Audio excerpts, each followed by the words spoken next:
Good evening. I'd like to call this meeting to order of the Town Council on Monday, January 24th of 2022 at 7:03 p.m. here in the McKinnon Council Chambers. First order of business is the Pledge of Allegiance. Allegiance to the flag of the United States of America and to the republic for which it stands, one nation, under God, indivisible, with liberty and justice for all.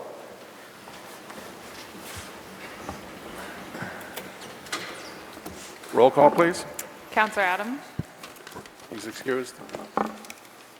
Councillor Catrona. Present. Councillor Daniel. Present. Councillor Dow. Present. Councillor Jovan. Present. Councillor Lazo. Present. Councillor Marquetti. Present. Councillor Ryan. Present. And Councillor Steves. Present. We have a quorum. Very good. Item number 3, consider and accept the Town Council meeting minutes of Monday, January 10th, 2022. So moved. Second. Any discussion? Amendments, changes, substitutions?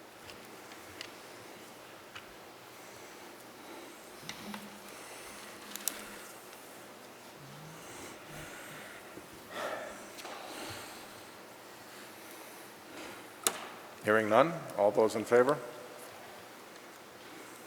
I'll be abstaining, Mr. Chairman. Myself as well. So we have 602.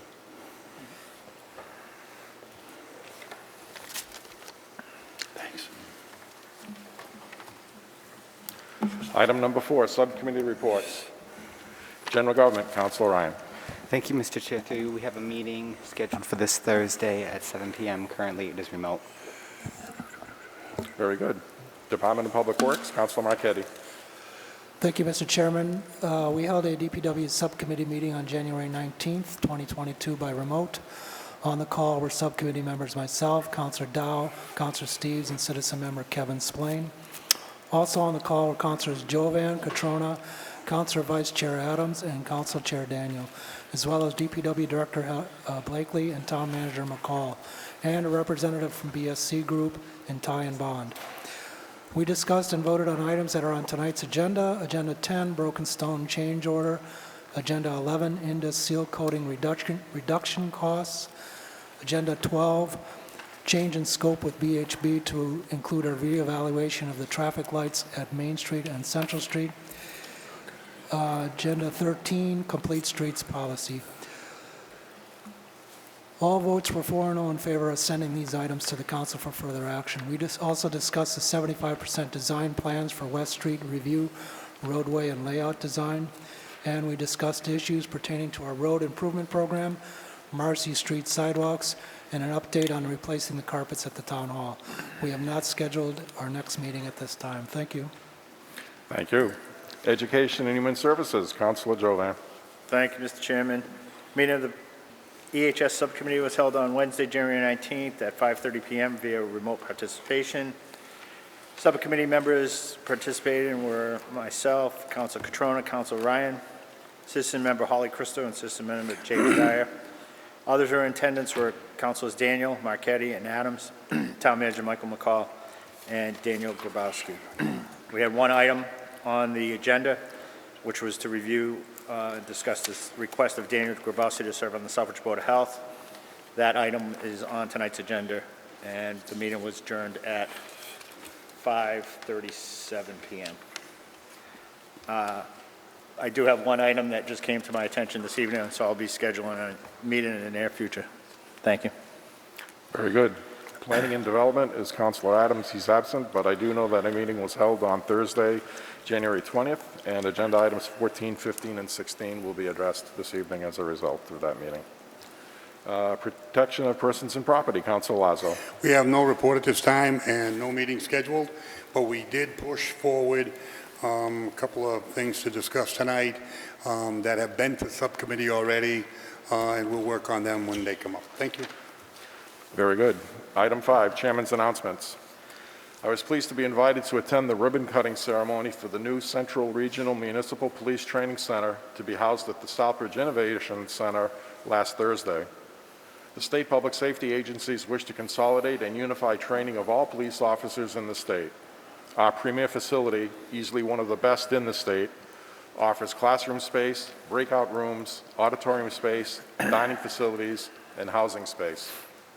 This is evidence that various state and legislative agencies have come to see Southbridge as offering various sorts of 21st century opportunity to local and statewide citizenry. Congratulations and thank you to the Southbridge Innovation Center for bringing a prestigious service to our town. And that's all I have.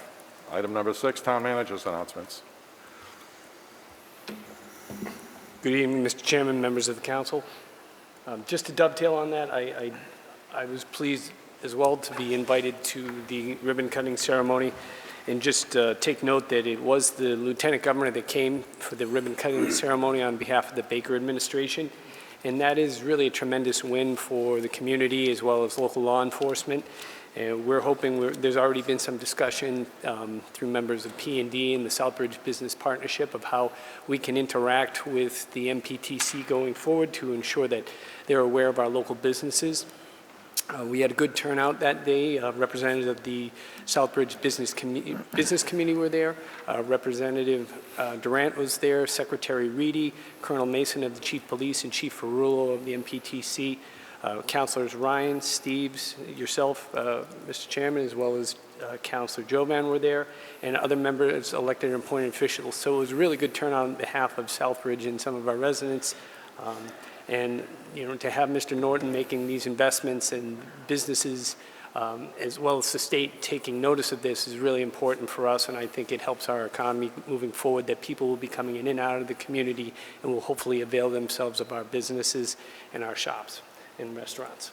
So I will speak a little later on the agenda about COVID, but I just wanted to at least 2 plugs tonight. We will be having a town-wide clinic for COVID vaccinations. Mr. Pelletier is going to be working on getting 200 doses. He's scheduling it for February 19th. We're just working on some of the pre-registration requirements.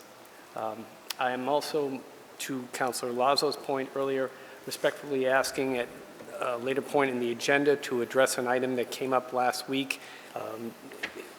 To the open meeting law, it could not be reasonably anticipated that that was going to come up in the closing date for the SAFER grant. It's coming up within a week's time. I did speak to Councilor Lazo on Wednesday to ask his permission to move it forward, but due to some of the events on Thursday with the opening of the MPTC, I did not get it scheduled for a proper posting, but I would ask your indulgence this evening so that we could at least have some discussion and allow us to submit the application, and we can have further discussion if we are awarded the grant at a later time. This past weekend marked the Massachusetts Municipal Association's annual meeting. Due to COVID, at the last minute, they converted it to a virtual meeting. They did have a meeting for about half a day on Saturday and Sunday. I attended both sessions. They're going to have their normal breakouts during lunchtime meetings for the next couple of weeks. Important to note, the Lieutenant Governor and the Governor did get on and talk about finances. While they did talk about unrestricted government aid increasing 2.7%, it wasn't what a lot of the municipal managers and administrators were hoping for, and we didn't get any clear guidance on Chapter 70 monies yet. However, they said they would continue as they have in the past to provide general government, local government aid and increase it as they have in the past. So we'll be waiting for more information, and the Governor will be speaking later this week in his State of the Commonwealth address. Because the MMA was not in person, I checked with the town accountant. We have some unused MMA funds that would normally be used for the conference attendance. I have been working with the Inspector General's office to get some procurement training for our department heads. Because we have some money left in that account, Ms. Harnoy said it doesn't require a transfer, but there's about $3,000 in there. And I'm going to be looking to use some of those funds that otherwise would have been for the MMA to make sure all department heads and key staff can have an online training. The Inspector General's office will do a virtual training for us. And I want to send our new Assistant Town Manager, HR Director, Ms. Rabena, as well as my Executive Assistant, Noor El Gaderi, to the Chapter 30B Supplies and Services training so that they can start working on some RFPs as well. I don't anticipate the cost will be much more than about $1,500 to take care of the group training as well as the 2 individual trainings, but I'll get back to you with the specifics. As I alerted to you over the weekend, I did receive an email from Mr. La Rochelle on Friday indicating that he wanted to step down from the Board of Health. I did have a lengthy call with him Friday and asked him to think about it. Unfortunately, as you know, on Saturday, I sent you another email that his decision would stand. So that's going to leave us with a vacancy on the Board of Health. Tonight, you will hear we do have a candidate that was filling the vacancy that we already had. So as one comes on, unfortunately, we'll have another vacancy. So we'll make sure to post that appropriately on the website and ask if anybody is looking to serve the town of Southbridge or knows of somebody who would be willing to serve, please send an application to my office. Based on our conversation at the last meeting, and I apologize, I usually don't have this much under town manager's announcements, but there's been a lot going on. We had a discussion about subcommittee meetings and trying to get them on a particular evening, and Councilor Steves talked about picking an appropriate night, and given the timing of our posting requirements, we did issue a poll to town hall staff about what nights for a late night, and we did include in the first poll keeping it on Thursdays. Tuesday night won out as a night that people would prefer to see as the late night if we're going to try the experiment with consolidating some of the subcommittee schedules. But I did have a request for those who did vote for keeping it the same. They would like to have a vote now, just narrowing it down to Tuesday and Wednesday to see if it, in fact, it will remain Tuesday. So I'll do that one more time and get back to you. After which I would just ask the council to consider an experiment maybe for 6 months or so, looking at whether that night works and whether or not we want to have a set schedule for some of these meetings. Last week, or since the last time we met, the Treasury has issued the final rule for the American Recovery Plan Act, the ARPA.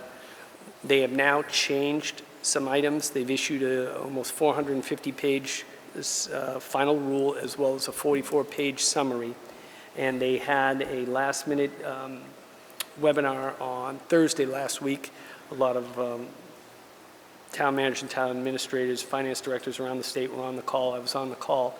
And one of the new interesting things was also talked about by Senator Warren over the weekend is they are going to allow for what is called a standard allocation election with regard to lost revenue.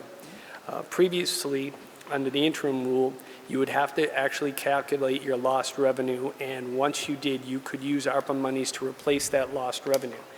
Now what they're looking to do is give a standard deduction of $10 million for lost revenue, the lesser of what you were given, or $10 million. In our case, we were given $5 million, and we spent approximately $1 million so far on some infrastructure projects, leaving us roughly, I believe, $4.1 million. If many of the people on that call are reading this correctly, there may be an opportunity now to use some of these funds for things other than the strict requirements before. So it's opening some new possibilities. It's going to require some research. I'm sure there's going to be a lot of discussion about it in the coming days and weeks to make sure that we can use it accordingly. But just to let you know, this is one of the new developments. One of the other things that was put in, there were some specific restrictions put in now so that you couldn't use it to replace or lower local tax, real estate taxes. I can show, I know there was a councilor had asked before, and not to use for debt service. So they've added some additional restrictions, and it sounds like they've created some more possibilities for where you could spend the money. So I will work to get a short briefing for you folks on what we can do as we go into budget season and we talk about the capital budget where we may want to use some of these ARPA funds. Two other items of note. We did receive an additional municipal cybersecurity awareness grant. It's not a grant that requires any expenditure on the part of the town. It's something that Mr. Canoyer had worked on. We got one last year and he applied for one before he left. It's the Executive Office of Telecommunications and Safety, I believe it is, EOTSS. They work with communities, testing your cybersecurity, doing test phishing and scam emails to ensure your employees are picking up on them and training. So we'll be working on that. And as a side note, I am looking with staff. We've been investigating various options for regard to our IT services. We have a managed service provider that we had in place when Mr. Canoyer was here. As you know, he wore two hats. He did some of our IT management. I've met already with the CEO of GDS, who we use, looking to see if they can provide us some in-person services. Mr. Canoyer was kind enough to offer, and I've yet to take him up on it on some consulting. But we've talked to some other towns about how they manage their networks, towns our size, similar number of users, so that we can explore what the best fit is for Southbridge. I'm leaning towards having boots on the ground, which will require us to create some type of position. We're trying to determine whether we want to keep a managed service provider and have a tech or a full network administrator come in. So I'm exploring that along with my HR department, and I'll let you know. But just to give you a heads up, we will be putting in for some type of position in the upcoming FY 2023 budget to ensure that we have this position filled. As I said, we were fortunate to have somebody grow into the position and was wearing the two hats at the same time. But, you know, you don't have to go a couple of days without turning on the TV, learning about scams and attacks and ransomware. And we still do have a great system here. Mr. Canoyer put a great system in place. He was recognized by the Commonwealth as having a good cybersecurity prevention setup. We're working to continue that with GDS, but we want to ensure that we're properly protected going forward and we have boots on the ground to handle the day-to-day issues that happen between staff when your PC doesn't work or you have to download new software. So that concludes my reports. I will have something further to say about COVID when it comes up in the agenda, and I thank you for your time, Mr. Chairman. Very good. Thank you very much. Item number 7, presentations. Our first presentation this evening is from the Ad Hoc Capital Planning Subcommittee by Councilor Marchetti.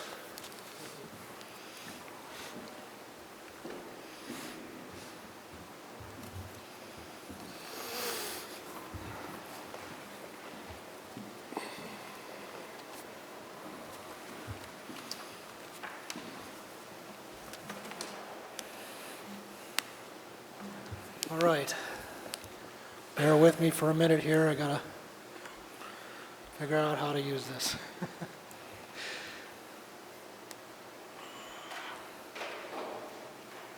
So here we have it.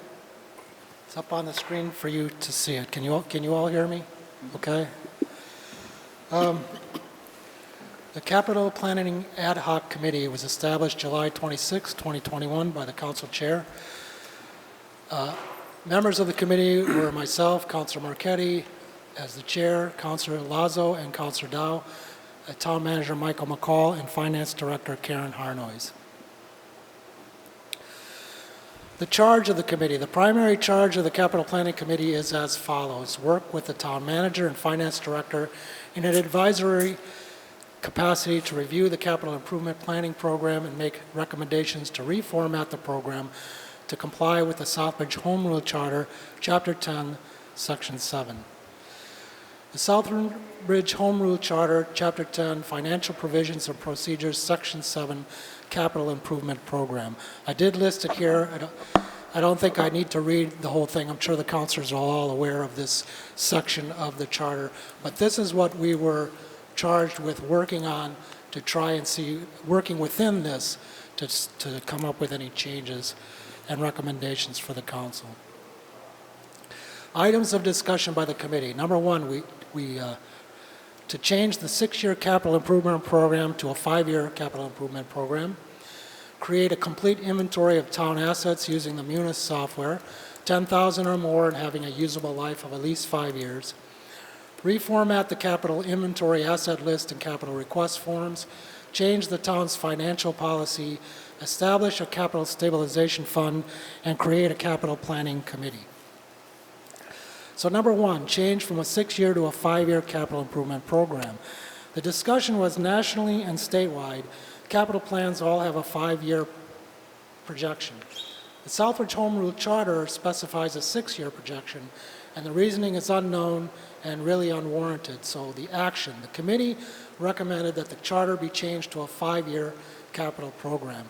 Now, I did attend the Charter Review Committee, a meeting on September 15th, 2021, and they reviewed it and agreed and recommended that the Home Rule Charter, Chapter 10, Section 7-1, be changed from a 6-year program to a 5-year program. Number 2, inventory of towns' assets using the Munis software. The discussion was of creating an accurate inventory of all capital assets of the town and entering it into the Munis software program. Now, the assets would be 10,000 or more and having a usable life of at least 5 years. Inventory shall consist of all pertinent information of the individual assets. It eliminates wasted time by the town manager checking with each department head to provide a list of capital items, and is to be used by the town manager with the assistance of the town council as a working tool. Inventory must include a usable life expectancy and year to replace. It shall provide an objective review and serve as a determining factor of the year the asset shall be replaced. Assets will already be listed but may be moved up in time due to accelerated deterioration, and in no case shall an item fall off the list due to lack of funds. So the action, the committee recommends creating an accurate inventory list of all town assets and entering it into the Munis software.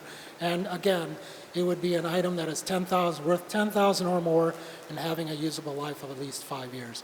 And the finance director has completed this task. Number 3, reformat the capital inventory asset list and request forms.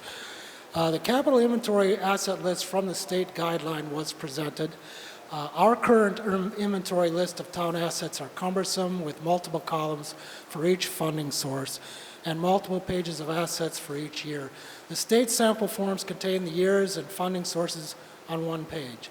So the action, the committee recommended reformatting the inventory list and request forms to conform to the state guidelines. But I want you to keep in mind the goal is to eliminate the need for the town manager to be sending out these capital request forms every single year to the department heads. Unless there is a need to replace something that's deteriorating, the capital item already exists in the inventory, so there really is no, this kind of puts it into a list that the town manager can simply look at it, and when an item comes up for replacement, it's right there for him to look at. I just added this. This is how we do our capital budget now. As you can see, and I don't know if you can see it from there, but I'll just explain it. On the left are the items, and then each column represents the cost and where the money is coming from. And this goes on every single year. So you'll have the same items listed here every year.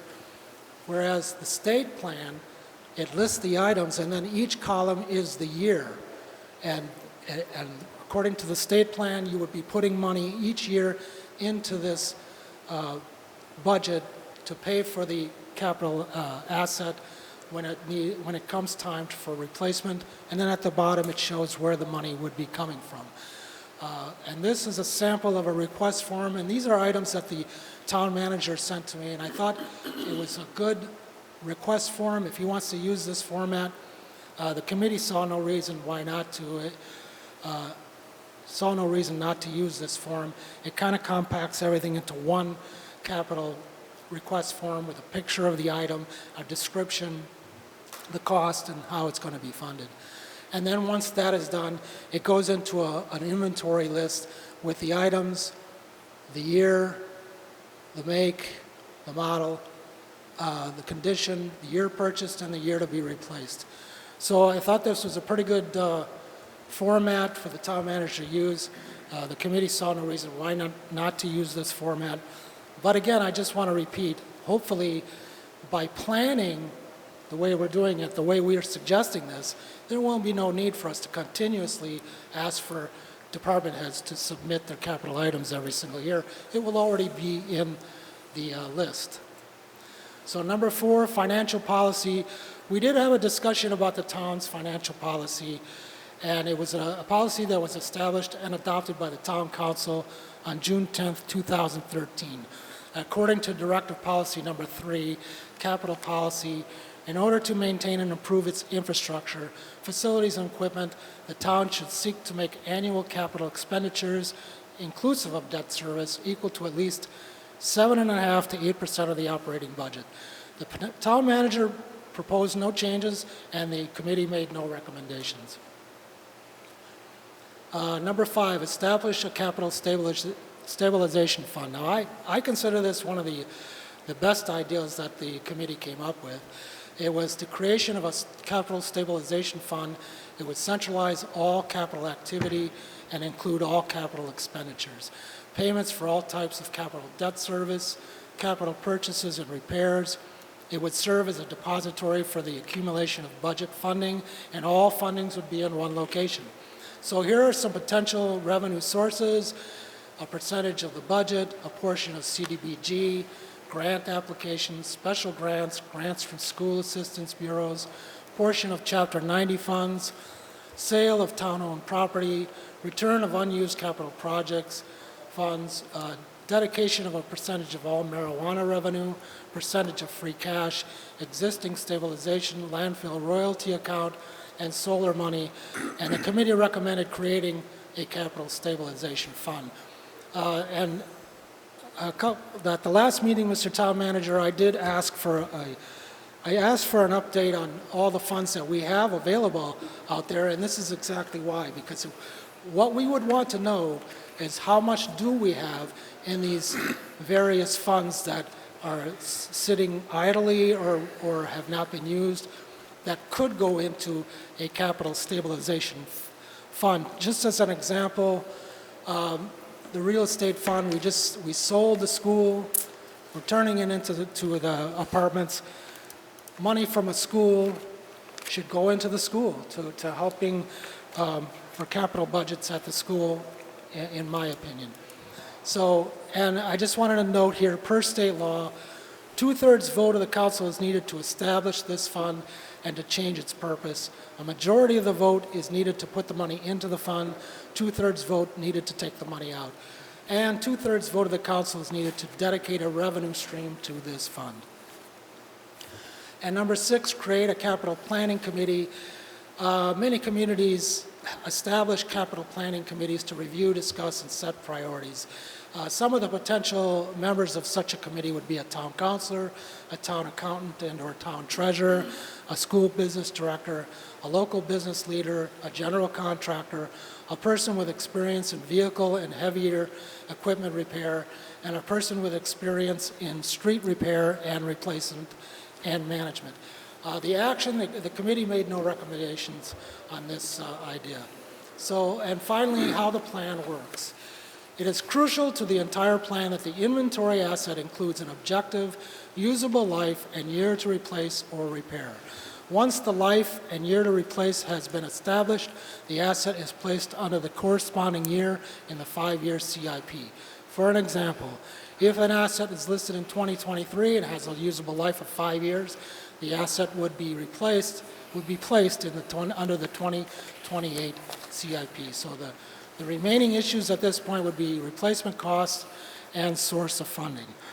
So that is the end of my report. I would suggest after this that this go up to General Government Subcommittee for their review, to have them hash this out. If you want to take some of our recommendations and send them up to the council for a vote, that's up to you. At this point, I would like to thank Councilor Lazo and Dow for your service on this committee. I'd like to thank the town manager and the finance director, Karen Harnois, for their input and participation. Thank you to the council chair for forming this committee and the other councilors who participated, listened, and for your input as well. And that's the end. So thank you very much. Very good. Councilor Ryan, Can we ask questions? I just... would you be willing to take a couple of questions? You have some questions? Just going through the presentation, because this was in the packet, so I was just kind of some thoughts in my head as we were going through. I had a question on number 5 in particular, the Capital Stabilization Fund. Mr. Chairman, I'm sorry. I can't hear you. Oh, I'm sorry. Yeah, I'm Thank leaning you. away from the mic. My apologies. My question was on number 5 in particular, the Capital Stabilization Fund. I wondered, you listed a multitude of sources. I guess my concern would be, is this going to end up being something that could possibly take money that could be going into the stabilization account instead of, is that what the purpose of this is? Well, this would be dedicated for capital improvements. The way I look at the system now, every year we have our free cash, and that has become our capital budget. And I don't think it was intended that way. So what I would like to see is funds coming from different sources into a dedicated fund just for capital items. And it could be stabilization funds, it could be free cash, and I made the whole list there of where it could come from. But this would be dedicated just to the capital planning, and if you wanted a dedicated source, I think it's 25%, and that would be all that you could take from a dedicated source. Don't quote me on that, but I think that's what it is. And that way we would know. Every year, the town manager would know, this is how much money I have for capital planning. And if you send this up to general government, we can hash this out further. Yeah, I'm gonna save my further questions till then, because I do want to have a discussion on this. There were some good ideas. I thank you. Yeah. First of all, thank you. I know you've been talking about this for a long time. You have some wonderful great suggestions in here that I would want to review. So thank you. All right, thank you. Council Lazo? Thank you very much, Mike, for heading that committee, and I think there are a lot of great ideas, and I think a lot of direction comes out of an ad hoc committee to a general government and to the council. I think what we're looking at here is an account that should be created, and I'm not sure that discussion is for a further date on how to do it or where it comes from, but I think that when we get a stabilization fund or we have a contingency, so like the water department or sewer, and money is coming out of a budget, earmarked, it can't be used for anything else. That's how you control your money, and I think this is very important that the actual blueprint of the capital 5-year plan on how it evolves and how it's funded. The previous town manager, when I got on, called free cash the capital account. Never heard that before. It was always free cash, and everything at the end of the year was supposed to spill back into free cash. And there would be a free cash bump at the end of the year when they emptied all the accounts. I think what we need to do is, and I'm really excited about getting the general government with this, is to further research, and with the manager in our finance department, a way so it's not like putting fire out at the end of the year, or somebody comes up with a broken down vehicle and I need it right away. And then all of a sudden everybody's sitting here, well, take it out of there. No, take it out of there. The planning portion of this is the backbone of what he's talking about. And that's where there's a plan that evolves from council, from the finance department, from the department heads on what the needs are. And then the finance department and the council will come up with the actual plan where it's not reactionary. It's, and I know one of the councils I served with for years, always, where's the plan? Where's the plan? And I think this is one that can eat more money, more cash than any account that we have, and that's capital. Thank you. Mr. Manager? Thank you, Mr. Chairman. Thank you, Councilor Marchetti. I just wanted to mention, when we were working on this, we did make our own form based on the form that Councilor Marchetti showed you in the presentation. I showed it to the members of the committee towards the end, and they liked it, and we actually have adopted it for this year. I sent it out to the department heads, and it's actually come back completed already. I'm receiving some of them. So it'll have, similar to the format that you saw up there, there'll be a picture, a description, but we also put in those columns that Councilor Marchetti referred to, laying it out by year, showing you the funding source. Some of the slides were probably taken from the materials we had from the state. When we put together a report, when we get through and we finalize it, and after it goes through subcommittee, it may look slightly different because our munis formatting may have something, but it should take a similar form as what was discussed by the committee. So we'll work with the committee, the subcommittee, and Councilor Marchetti as we go forward to fine-tune that, because the budget process is starting. We'll be meeting with departments pretty soon. We'll see how much of this we can get incorporated for this spring. Very good. Council Jove. Thank you. Through you, Councilor Marchetti, thank you. Appreciate the work that you did on capital, because we've had this conversation going back for as long as I've been in town government. about what is a good capital plan, how do they work, and how do you fund it. And I like the ideas that you have, which I've been a proponent of for many, many years, is to, as a body, to develop what that policy is, to say, what are we going to commit to capital funding, and try to, however you want to mix and match it, but also move it into your operating budget as to a certain percentage, whatever that percentage could be, so that as the council and as town manager develops their plan, they know that there's at least some dedicated source that's going to go to that capital plan. Because the worst case is, they use the free cash, and it's really a roulette. How much we're going to get this year, and things get bumped year after year, and then that's where you get into the problem of trying to play catch-up with equipment. And I think this council, over the last several years, has done a good job in getting capital needs of their departments up to stuff with some very good equipment for these departments. And now's the time to take notice of that and develop that plan for going forward. So I appreciate that, as well as the capital request plan, because I think those pictures, it calls for in the capital, but we haven't been really steadfast in that. But the picture, this is how much it's going to cost, this is why. And I do appreciate the comment about not letting things fall off or where they're bumped, because I think a couple of years ago we had the problem when we had this conversation about the ambulance was, well, you asked for it in fiscal year, whatever it was, 20, but you didn't fund it, and then you look at the plan and say, well, where did it go? Where did that ambulance go? Because it just dropped off. So I think this does a very good job, and I appreciate it, to really streamline it and develop that policy, adopt it as a policy, so that whatever council sits here, whatever town manager you have years from now, has a good blueprint of what we're doing. And so thank you for that. I appreciate it. Thank you. Very good.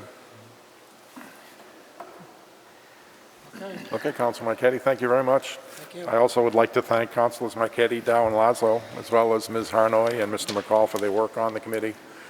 It took some time, but that's time well spent, and I appreciate the work that you've done, so thank you very much. And I look forward to the discussions on General Government Subcommittee. We'll take our time and look it over very well and come up with some good decisions.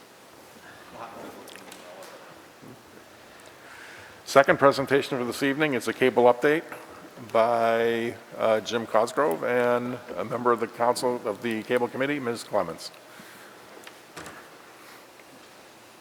Good evening. We just have a little update on some of the things that have been going on at the cable office. One of the things was, I guess a lot of you received the memo about the updates on the policies and procedures and things like that. So I could read that. That's due to limitations on airtime, personnel, and physical constraints, the cable station has produced the following attached revised meeting coverage / equipment request policies. The cable station staff is committed to providing quality programming to our subscribers as outlined in our license. We are responsible for maintaining coverage of government, education, and public programming. And the last couple of years with COVID, we have had to readjust by providing hybrid meetings, more editing, more virtual meetings, and addressing COVID protocol while covering public events. We have seen loss of personnel also due to retirement and personal reasons. So it's changed a few things. Filling vacancies has been difficult in these evolving times. These policies have been created so that we can continue to provide quality programming for everyone. We know that you understand and look forward to being of assistance to the best of our ability. And if you have any questions on that, feel free, you can give us a call, give me a call in the studio, or stop by. And we also have a couple of other updates. So we just finished wiring the veterans room. So we have one last little glitch that we had to get over, just in the method by which we get the footage of the meeting that had to be adjusted due to a just a little mistake with the person who sold the equipment to our vendor. So he made that adjustment, and so quite soon we should be able to work with that equipment, and we will provide training. You know, we have some of the, if anyone needs a copy of those policies and procedures. And It's important that you understand that with the new equipment down there, it doesn't mean it can just function automatically. There is some training that needs to be involved, and it's not necessarily for every single meeting that somebody might hold in there. It's like any other piece of equipment, but it should be a great advantage to some of the issues that the cable station faces in terms of being able to do something without having to actually get a camera and set it up and take it down. But there are still rules to it, and you know, come and talk to cable, come and talk to Jim. yeah, and we've also, yeah, we will be training as things go along. We're training on the equipment. It's fairly easy, but we'll have a key basically, and we'll start the meeting, and then we'll show folks how to do it on their own. Just as before, if there was a second meeting, you know, whomever is running the meeting can start stop the first meeting, then start the second meeting. So we'll be working on that. We can work with folks, and if you have any questions. And we've also just had a couple of other updates as far as, you know, the cable. Fortunately, things have been opening up in town, and we've had some more library events that we've been covering, and also other events such as the Gateway Players. We did an update on what they have coming up this year, and we did a show on the Wells. It came out very well, the Wells update for the apartments there. And we had just covered the Mass Municipal training program that Mr. McCall had alluded to with the train. That's going to be a very good program as well. We get a lot of great footage there. So that'd be an update, important update. So if there's any other questions, or what do you think? Yeah, I was going to say, you know, cable was funny. I brought up the municipal event that was coming up just the day before, and I was going to be out of town, but I said, geez, I wish you guys could cover it. And, you know, they jumped through hoops and figured it out and even got audio set up. So cable department did a great job, and I think for the community, that will be something really nice to be able to see what's going on in our community. I think that we strive, I know their philosophy, and now I guess it's my philosophy, is that, you know, we're striving to bring things that give a lot of information to the community. You know, it's fun to have programs, musical programs, and that type of thing, cultural programs, but it's really nice too to actually give news to the community of what's going on. Right. We were successful with the Wells first program on it. People were really excited. We've gotten almost 3,000 hits on it with our YouTube too. So it's that was a fast one, but people wanted to know what's been going on in that building. So again, kudos to Jim and to Max and other things like the COVID series with Bill May when he was here. But as Jim said, staff is dwindling. So that's where I come in. As the only member, not really of a committee that doesn't truly exist, well, except advisory on the license, I guess, we are seeking, the cable department is seeking more members to keep me company. It would be really great. If people are out there interested in your cable access TV programming, that's a reason to get involved. If you have any interest in learning to run a camera, producing, editing, you know, you do a lot of that stuff on your phones with all kinds of movies and, you know, videos of yourselves. How about coming in and using some of that talent right here for your community access TV? It's not just channels, you know, 191, 92, and 94. We also have our Southbridge Community YouTube. So you're able to, geez, I should have taken that off. You're able to really be able to get a gist of what's going on. I've been in other states and other countries and to be able to pull up Southbridge Community YouTube TV and see what's happening here in town. So why don't you come and join us, go to the town manager's office, get an application to be on the committee, and see what you can do. Maybe your interest is just on the administration and the policies and things like that, office type stuff. We need that. But we also need, you know, we need some hands-on people if that's something you are really interested in doing. And we encourage you to join us at Southbridge Community Television. And I think that's about it for those updates, correct? Yeah. Any questions? See Jim, he's the boss, station manager. Well, updating Oops, what else? We're also updating our playback system as well. That's coming in shortly, so that will have much better added features as well. Video on demand. Video on demand. So you could find a program and play it right there. So.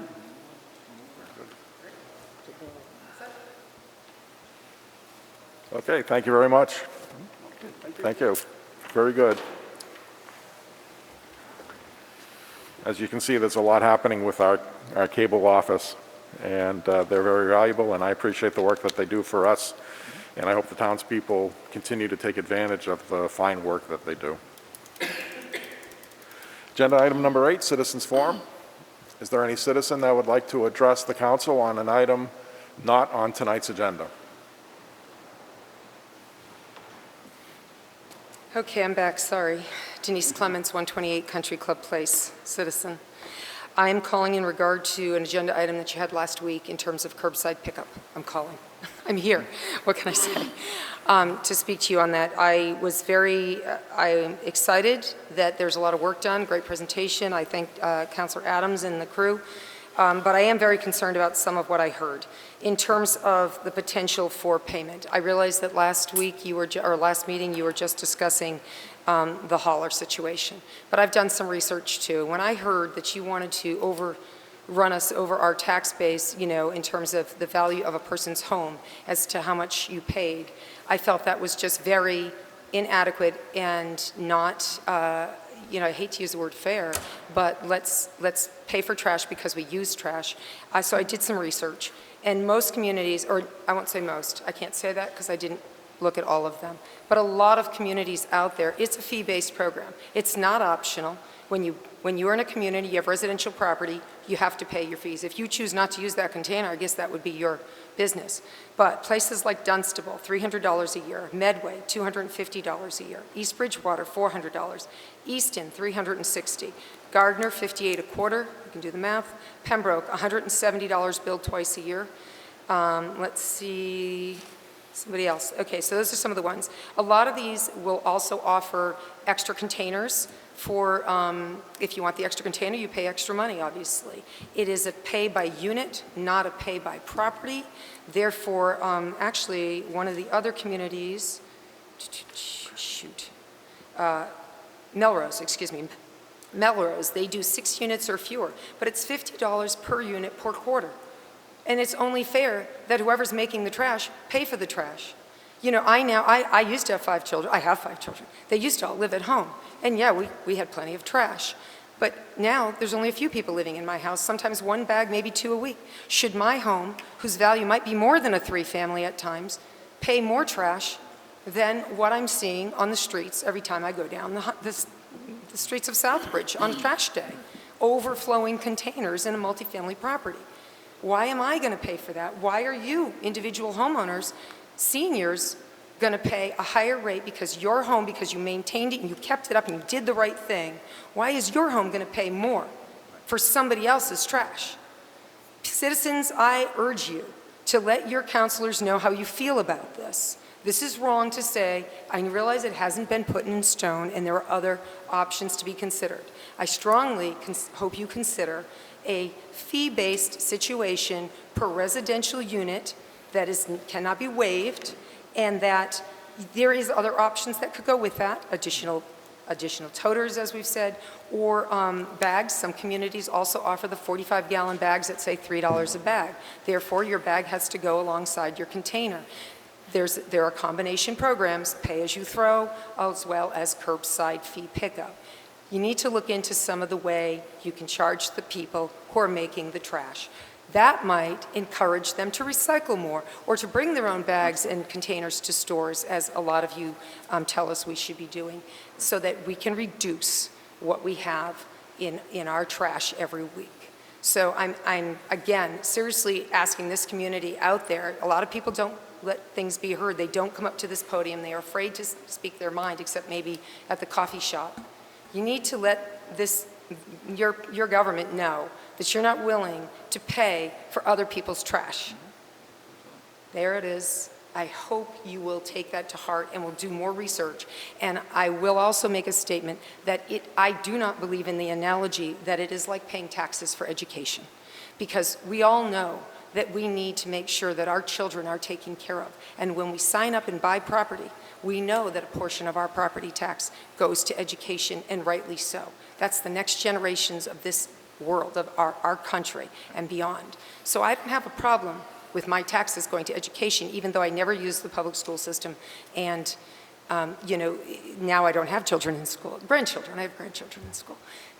So I don't have a problem with that. But I do have a problem now analogizing that we all have to pay our fair share based on our property that we maintain and keep up. So I ask you to seriously consider a toter-based program, which, by the way, when I reached out and asked some questions to some local haulers, I made the comment about a tax-based and a toter-based, and they were kind of surprised that it wouldn't be by your unit, the number of units you have. So that's my research. Thank you very much for listening tonight. Thank you. Are there any other citizens that would like to approach the podium? Please come forward.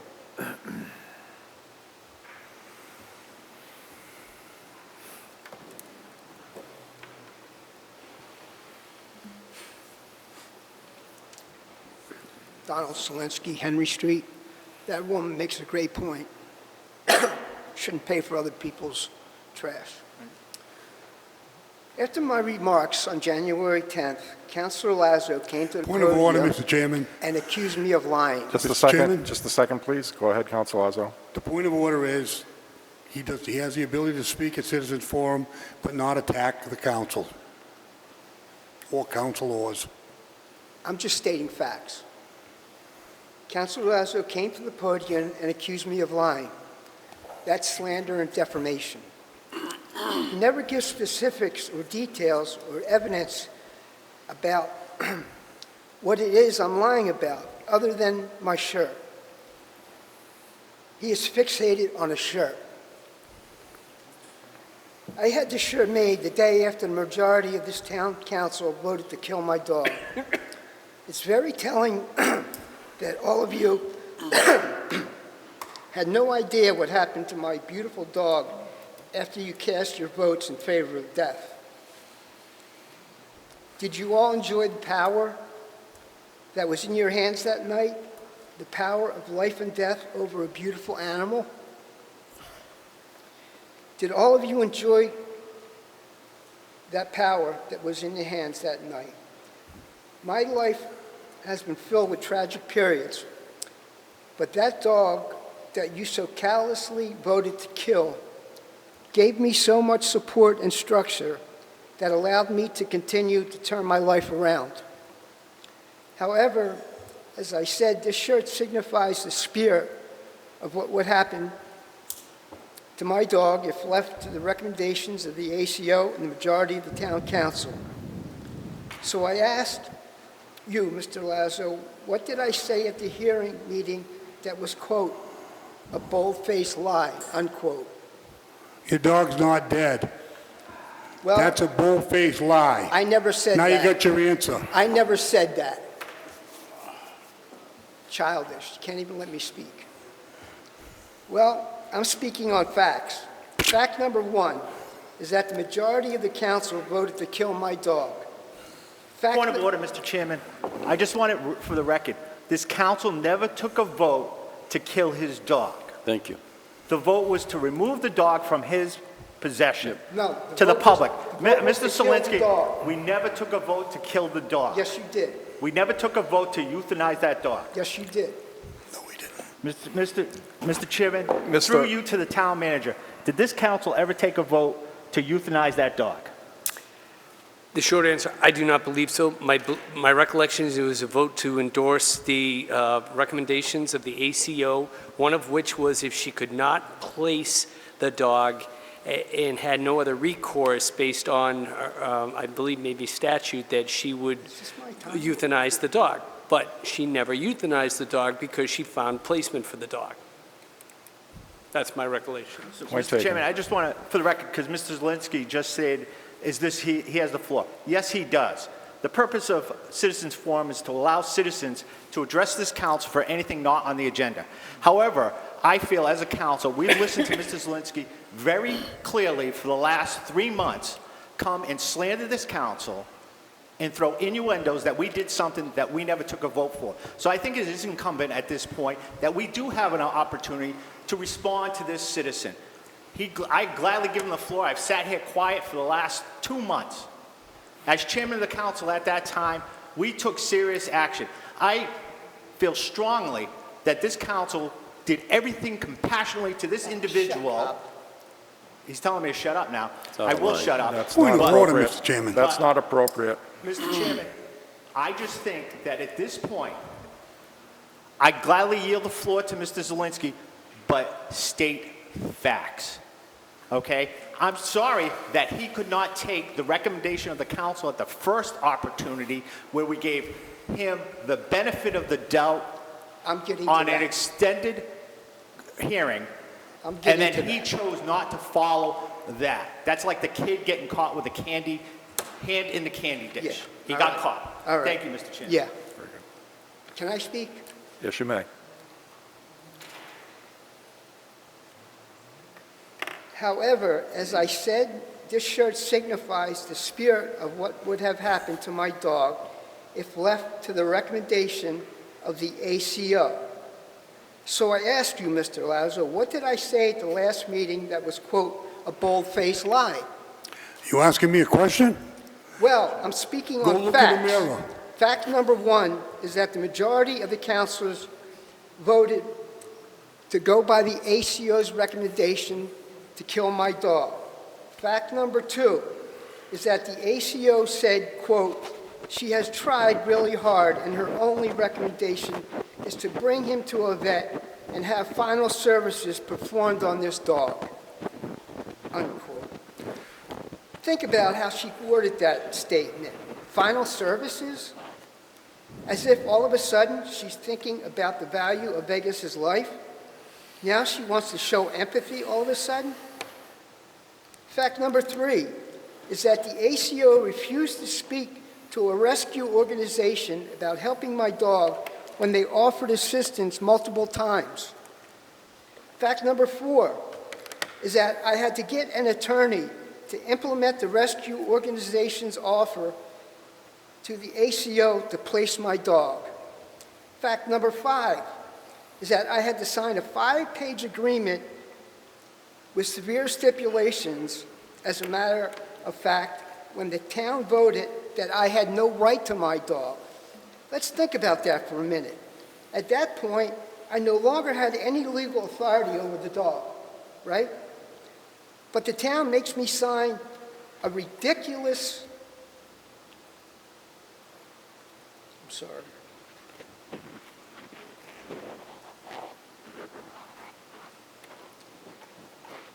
The town makes me sign a 5-page agreement with severe stipulations. I had no right to that dog at that point. But the town made some ridiculous piece of paper, made me sign some ridiculous piece of paper, or else they're going to murder my dog. Not appropriate, Mr. Zelinski. All of you people are supposed to act professionally, the ACO and the chief of police included. Do all of you still believe that this was done to personally inflict punishment upon me? The town waived the life of my dog in front of me in order to give up both my right of appeal and my right to sue. Councilor Lazo continues to use faulty logic of red herring arguments. What if scenarios? The child being bitten by my dog.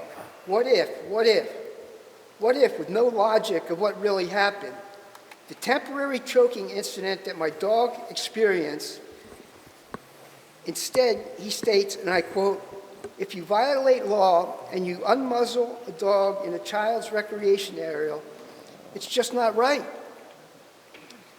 There is more to the story that you continue to ignore. My dog was unmuzzled for a few minutes during an emergency choking incident. which I stated to the ACO. I intentionally led the dog from somewhat crowded street to a vacant park with no people and no children so I could safely take the muzzle off so he could throw up sick or clear his throat. As for that, my dog was taken from me and eventually sentenced to death. That is fact number 6. Mr. Chairman, have we been 5 minutes? Yeah. 5 minutes. Yes, it Rob. has. Your No, 5 it minutes. hasn't been 5 minutes. It has been 5 minutes. No, they interrupted. I understand that, but I have the watch here that I'm looking at, and it has been 5 minutes that you've been speaking. They interrupted. Thank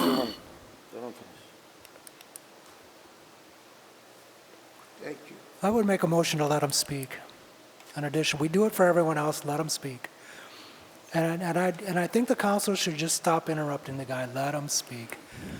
Thank you, That's Mr. Marquetti. I would I make need the a- motion, but, you I know, need a somebody second to needs to that. second. I have a second. Very good. All those in favor? Mr. Chairman, Thank you. I would just ask that he be given an additional 2 minutes to wrap it up. He shouldn't As have, per- as per we can allow him policy. to speak, but, As per the policy. what's that? As per the policy. Yep. That's right. Okay. All those in favor? All those against?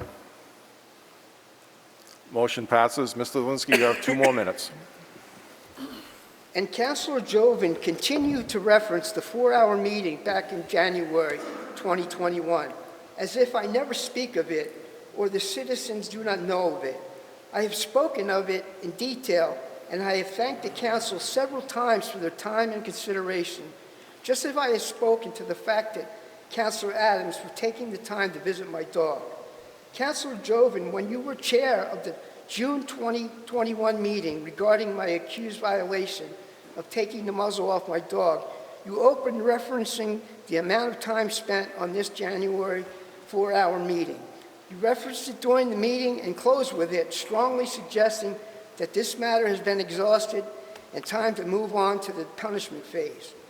During the punishment phase, there was no consideration about the reason behind the removal of the muzzle, ignoring completely Vegas's emergency. You were fixated on punishment and only considered the most severe. Once again, I thank you all for your efforts on the 21st, January 2021, hearing regarding my dog biting a person after I had fallen, was on the ground, and someone came towards me who I warned several times to stay away, but he refused to stop and my dog bit him. And I thank you for reaching an agreement that I supported to the extent of adding training to your requirements, 2 leashes, a muzzle, insurance, and training. What I am addressing in June 2021 hearing regarding Vegas's emergency choking incident, where I had to remove the muzzle on my dog after selecting a vacant recreational park to do so. That is the issue, but you continue to want to go back to the 4-hour meeting. Okay, Mr. Zelinski? 2 minutes. It's been 2 minutes, sir. 2 minutes. Whatever happened to the First Amendment? Huh? I know this doesn't take 5 minutes. This takes about 3 minutes. Spit. I'm going to continue to talk, believe me. This Point of order, Mr. Chairman. Time to move on. Mr. Zelinski, please. We actually have to run the town's business, not this psycho. Mr. Lazo, Mr. Chair, Council Lazo, please. Councilor Dow. thank you through you, Mr. Chair. I just want to clear a couple of points. He keep accusing all the council make a decision to take the dog in order to be put down, whatever. And I don't think it's correct. He should be clear. Not everybody was taking that decision the way he was saying. And we advise him, protect that dog the way he's protecting you. And he failed. Thank you very much. Thank you. Very good. We're done. Thank you. Thank you. Are there any other citizens that would like to approach the podium for any other issues that are not on the agenda this evening? Mr. Chairman, I'm going to renew my Councilor point of Joven. inquiry. I know I did at the last meeting, again.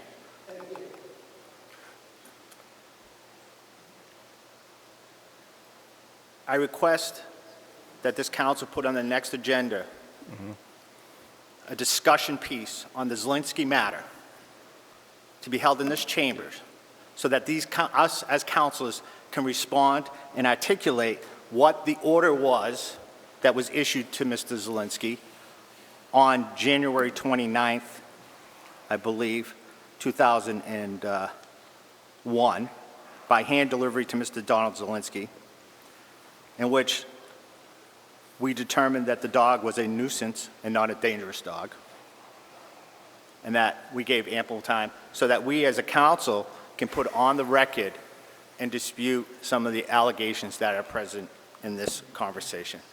Very good. I agree, Mr. Zelinski has a First Amendment right, and he has been given ample opportunities to talk before this council. However, as a council, I'll restate that I will not sit here and be accused of things that I did not do, and neither should other councilors. We acted with the utmost compassion. Mr. Zelinski, please. We acted with compassion to give the best verdict that we could in the initial hearing, with outlined conditions for Mr. Zelinski to follow. He states his dog was ill. He states that he took it out. Please, Mr. Zelinski, please. So I believe it's our opportunity to at least present our end of what transpired so that the public can know, again, because they're listening to this. And I understand dangerous dog hearings are probably the worst hearings that we can undertake because of what happens when you have to make a difficult decision on that animal that's probably, that is Mr. Zelinski's best friend. We gave out an order. Now, if this town really wanted to go after Mr. Zelinski, I'm sure they could have found opportunities to do that, but they didn't. It was a violation of the order that we conducted a second hearing. So again, for the public, I would like to be able to introduce on the record and again go through this information. Mr. Zelinski can come here until I'm done office. I really don't care. He does have a First Amendment right to speak. However, at least let's get the facts on the table. Thank you, Mr. Chairman. I agree. Very good. And I want 5 minutes Let's move on. next meeting. Agenda item number 9. Vote to confirm the appointment of Daniel Grabowski to serve on the Southbridge Board of Health, effective immediately through June 30, 2024. State ethics and good standing. So moved. Second. Very good. Discussion, Councilor Jovan. Thank you, Mr. Chairman.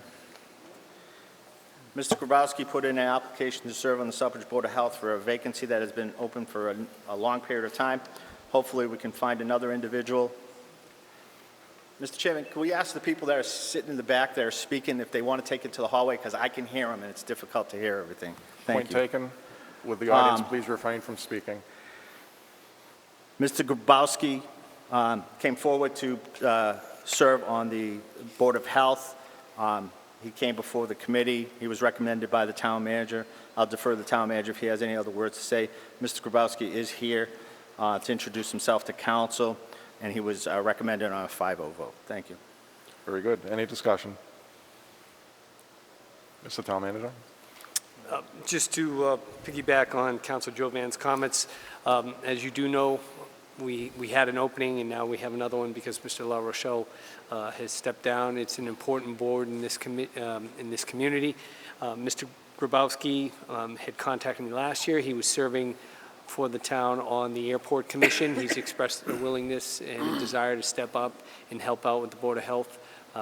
We had a pleasant conversation. I know he is dedicated to the community, and I've received other feedback from other residents endorsing his position here to serve on the Board of Health. So I bring it forward to you for your review and consideration.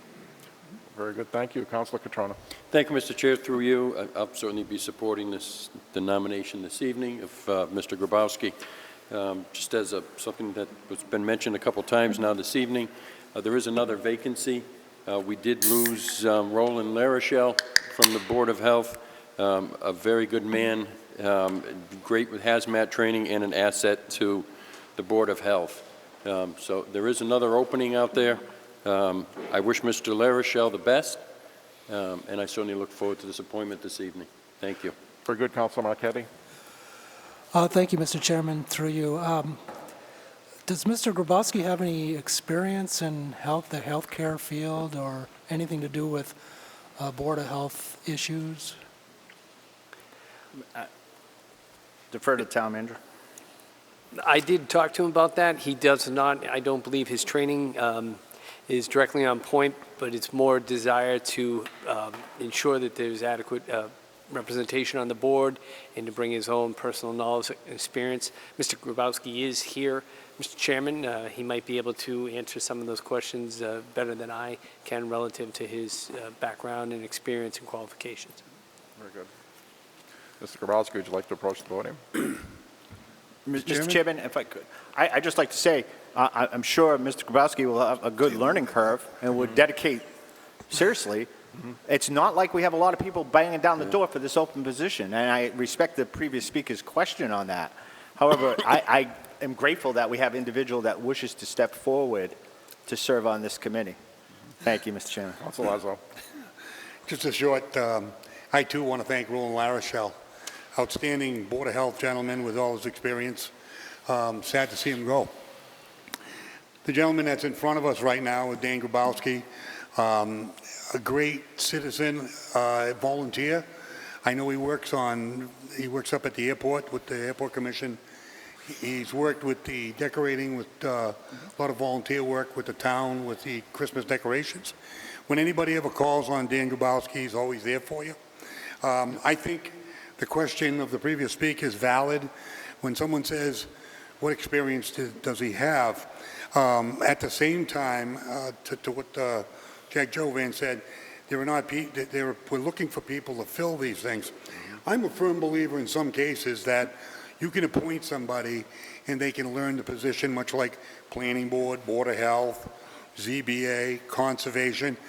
We try and get somebody with experience in the area, but if you don't have anybody, then sometimes it's better off appointing somebody that volunteers for the town, that works hard for the town, and they can learn it from the experienced ones on the board. Much like council, people run for council, what is their experience? Really, it's a learning experience when you first get on, despite how much experience you have volunteering.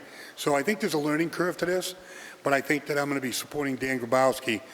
He's a good person, stand-up citizen, great volunteer. I think that once he gets there, he's a quick learner. Thank you, Mr. Chairman. I'd just like to say that I'm pleased that Mr. Grabowski has come forward. I think I don't think that experience is necessarily the paramount issue. I think having the citizen's opinion is the paramount issue. I think having a citizen's viewpoint on all of the boards is what it's all about. And I'm very pleased that Mr. Grabowski has come forward, and I know I will support this. Any other discussion? Mr. Grabowski, would you like to say anything? I lack experience, but I'm willing to learn. And I'll be there, I'll be at the meetings, and I'll do my best. And if Perfect. anyone else comes along that has more experience, I'll be glad to step aside. No, you don't need to do that. No, not at all. I'm very pleased. Any other discussion? Councilor Steves. Yeah, I know that Dan has done a lot with the decorations that we've worked on for a few years together. And I was curious, actually this is through you to the manager, is there actually a training program for Board of Health members? I know some of the other committees have them. I don't know if Board of Health does. I do not know the answer to that at this time, but I'll be happy to look into that as well as with Mr. Pelletier to see what, if there isn't one, what other appropriate documentation we can direct towards Mr. Grabowski to bring him up to speed so that should the council approve him. Because I think it's a good idea for not just for him or for anybody, but anybody new on pretty much any board needs some kind of training, even if they have a medical background per se. Because say for Board of Health, it's not necessarily most medical backgrounds are not necessarily public health backgrounds. They may be sort of vaguely related, like Jackie has an experience in a medical background experience, but it wouldn't be necessarily a public health experience. And we currently have a board member that works in the hospital, but it's not a public health experience. So there's some overlap that everybody needs to learn. Anything further? Very well. All those in favor? Anyone opposed? Unanimous of all present. Congratulations and welcome aboard. Thank you very much for the appointment. Welcome, Dan. Thank you.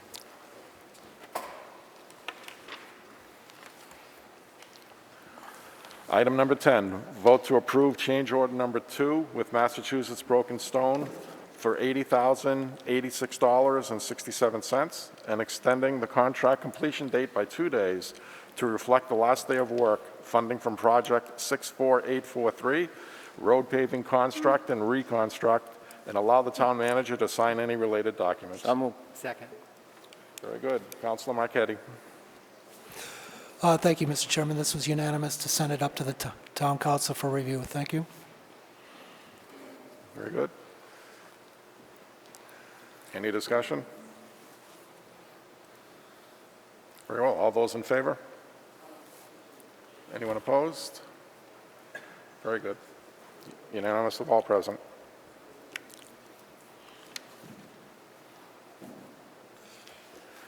Item number 11, vote to approve the negative change order number 2, reducing the contract by $30,000 with Indus for a new contract value of up to $637,160, funding from project 64843, road paving construct and reconstruct, and allow the town manager to sign any related documents. So moved. Second.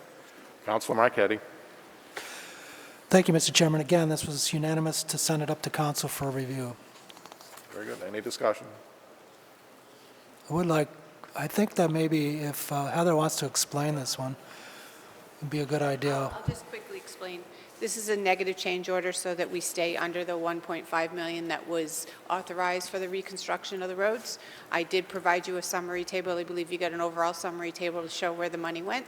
So this is just a change order to keep them underneath that value. There is still some money left for the spring for them to come back and do some work as ordered by us underneath that contract amount.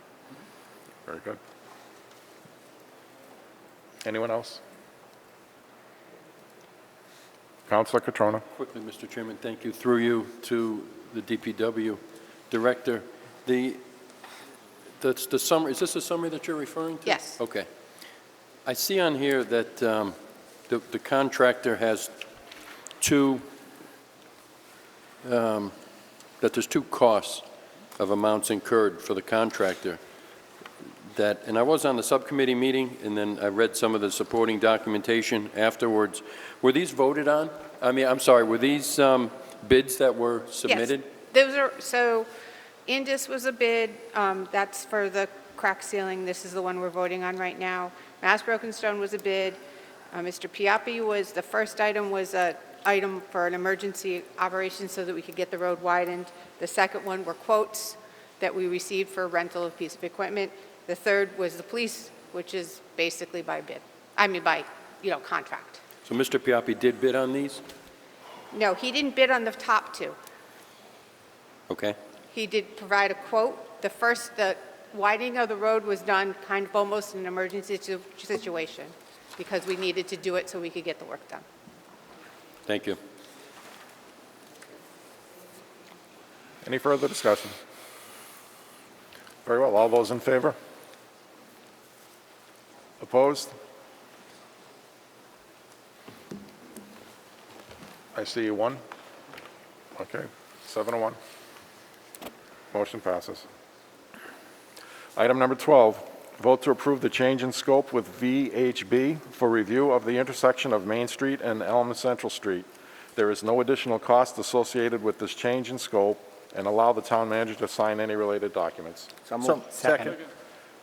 Councilor Marquetti. Thank you, Mr. Chairman. This was unanimous to send it up to council for review. Very good. Heather? I'll just give a quick summary. After one of the subcommittee meetings, there was a lot of discussion regarding the light at this intersection of Main Street, Elm Street, and Central Street. So this is a scope of work for them to reevaluate the light now that it has been constructed, explain the, do traffic counts and signals for projections, and what impacts would have if we made any modifications to that light. So they're doing this under their existing contract. Counselor Steve asked me what the second amendment was. This is the second amendment, 12,000 reduction, 12,000 for the second amendment. It's a different scope than what was in the original one. They still had money underneath their budget, so they were able to move this money around. Very good. Further discussion? Yeah, Council Marquetti. thank you, Mr. Chairman. I think it's a good idea to do the study down there. I've gotten stuck at those lights a couple of times. Some residents tell me that they like the way the traffic flows through there, but you don't want to get stuck at that light with traffic coming the other way. So it's a good idea to study it, and let's see what they come up with. Thank you. Very well. All those in favor? Opposed? Unanimous of all present. Item number 13, vote to accept complete streets policy and submit the policy for review of the Massachusetts Department of Transportation. So moved. Council Marquetti. Thank you, Mr. Chairman. It was unanimous to send it up to the council for review. Very good. Ms. Dean, would you like to fill us in on this? I actually think this is a town manager. Is it the town manager? Just briefly, the Economic Development and Planning Department took on Complete Streets just recently. There are Tier 2 funds available. Applications due the beginning of April. Tier 3 funds available for actual projects starting in May. We've had assistance from engineers at VHB, engineers at BSC Group that have been kind enough to share with us example complete street policies for us to be able to get the policy approved by the town council. If approved by the town council, we submit it to MassDOT for a score of 80 or higher. If we get a score of 80 or higher, we can go ahead and apply for the Tier 2 funds, which are technical assistance, to prioritize the projects we want to pursue and do an asset management inventory for the town to then pursue a project. The precipice, or the reason we brought this up was because there was discussion about the West Street shared bike path. If you look back at our open space and planning document, it states that one of our priorities as a town is to create dedicated bike lanes. While they're designing right now, there's a discussion about whether and how to fit bikes into the West Street up to the school, which dovetails into a later agenda item for the rail trail. So if we wanted to pursue this and we were able to apply for the Tier 3 by this summer, we could potentially pay for that potential shared path using Complete Streets funding. So we'd ask you tonight to consider the Complete Streets policy. We have Bill Paley here from BSC Group if you wanted to address any questions about whether you were leery about Complete Street policy, what the consequences might be. He's a highly expert in the subject. Thank you. All set? Okay. Any further discussion? Council Marquetti. I would just like to say I'm surprised we haven't done this earlier. This is something that should have been done years ago. Agreed. Thank you. It was one of the first priorities when I was bumped into the economic development and was allowed to kind of start to come up with my own priorities. Okay. Very good. There being no further discussion, all those in favor? Anyone opposed? Unanimous of all present.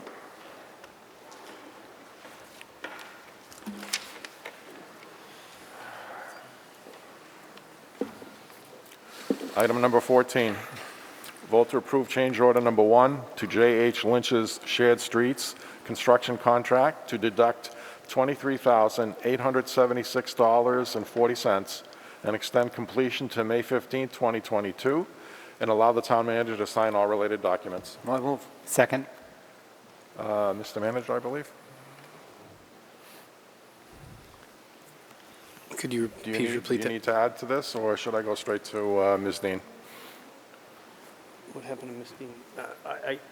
The memo that she put out, I believe, explains the situation with regard to the unused funds and the changes, as well as the seating. I can speak to it for Peg. Very good, thank you. So in in order to balance out the money that we had available, there was a couple items that they weren't able to do with, because of winter scenting, and you can see that the lines are not painted across the street, and et cetera, et cetera. There were some pluses and minuses that we needed to do for the work to be able to be completed, including the rapid flashing beacons. So in order to do that, we have agreed that we would remove the painted items from the project, and they could either be done in a subsequent project with shared streets money or by the DPW when we do our own crosswalk work, because we do have the ability to do that, saving and balancing out this project to be under the budget that we needed it to be. Did you talk about how it was originally, we only had the shared streets and the rest came from sidewalk? Yeah, the rest of the money had come from sidewalk funds that we had set aside. We had about $60,000, so that's why this is going back to that sidewalk account, because we had taken money out of the sidewalk accounts to be able to contribute to this project, so the resulting funds would go back into that sidewalk account. Very good. Council Lazo? Is there any, on the Main Street project, is there any contingency This isn't Main Street. or holdback on the contract originally? This isn't Main Street, though. This is only on the rapid flashing beacons and the crosswalk project, the shared streets. Okay. I thought we were on the subject, I thought we did. No, it's two totally different projects, so. Okay. So, Council Ryan? if I may continue actually off that, those are the those crosswalks on Main Street? Or not the new crosswalks on The Main Street? new crosswalk on Main Street that's down close to the Art Center, Yep, it's that one. okay. And then it's the one, new crosswalk on Central Street near Capilla Park. Then it's the one on Charlton Street near the school, Okay. Eastford Road near the school, and East Main Street just down from the Rotary. Perfect. I was able to find all Those those. five. Perfect. Thank you. Any further discussion? Very good. All those in favor? Anyone opposed? Unanimous of all present.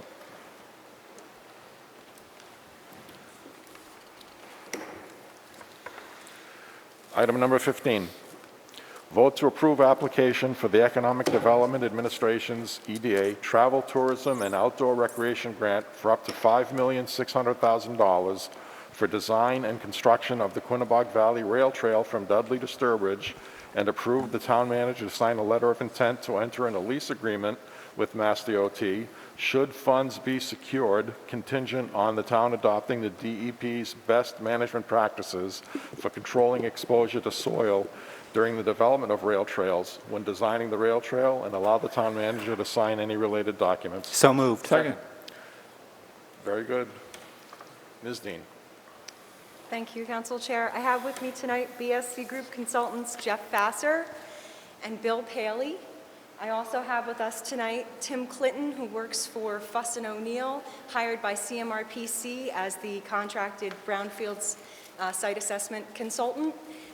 We'll start with a quick introduction from BSC Group, giving an overview of the feasibility study, which you approved back in October for $50,000 using the ARPA funds to be able to position us for future funding. And then we'll have the Brownfields consultants just quickly give a quick high level, and then I'll wrap it up. Thank you.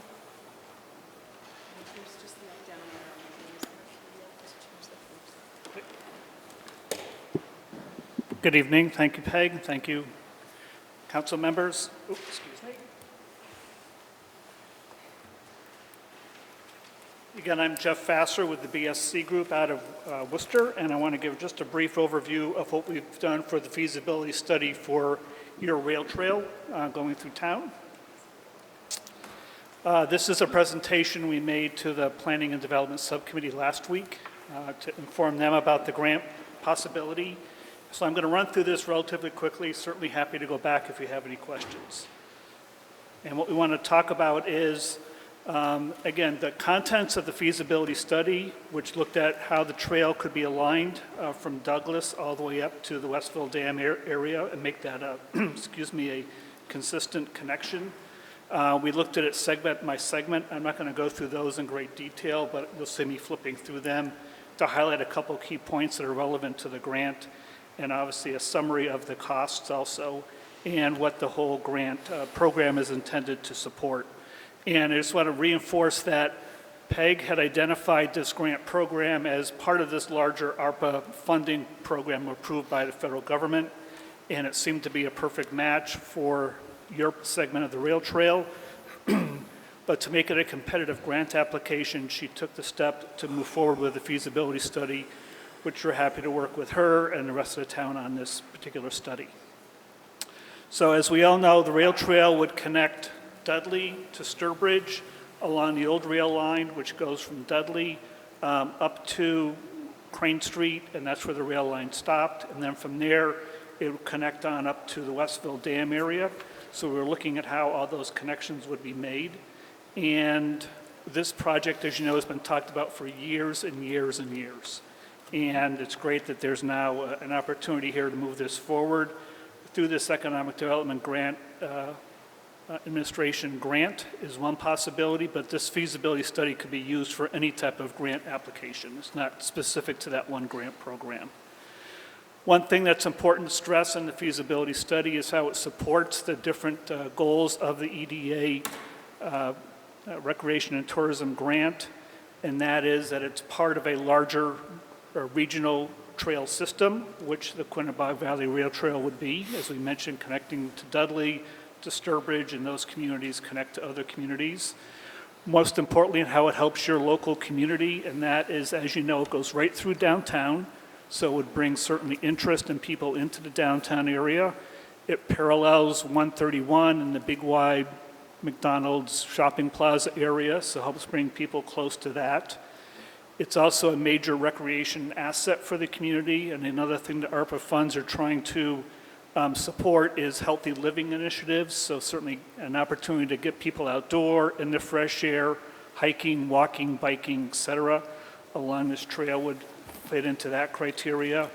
It also an opportunity to bring more tourism to the area for the use of the trail itself, but also connecting up to Sturbridge, which, as we know, is attracts a lot of tourists in that town because of other amenities there, provides an opportunity for people in Sturbridge to connect to Southbridge and vice versa. And then also equitable access. It's the term environmental justice communities is used a lot. It talks about making sure everything in a community is accessible to everyone in the community. And this rail trail would connect it to neighborhoods, it would connect to housing authority property, and allow access for all members of the community to use this amenity, and also becomes yet another mode of transportation for people who may not have a car, and either biking or walking is a way to get around the community, and this bike trail would provide connections to key locations in the community.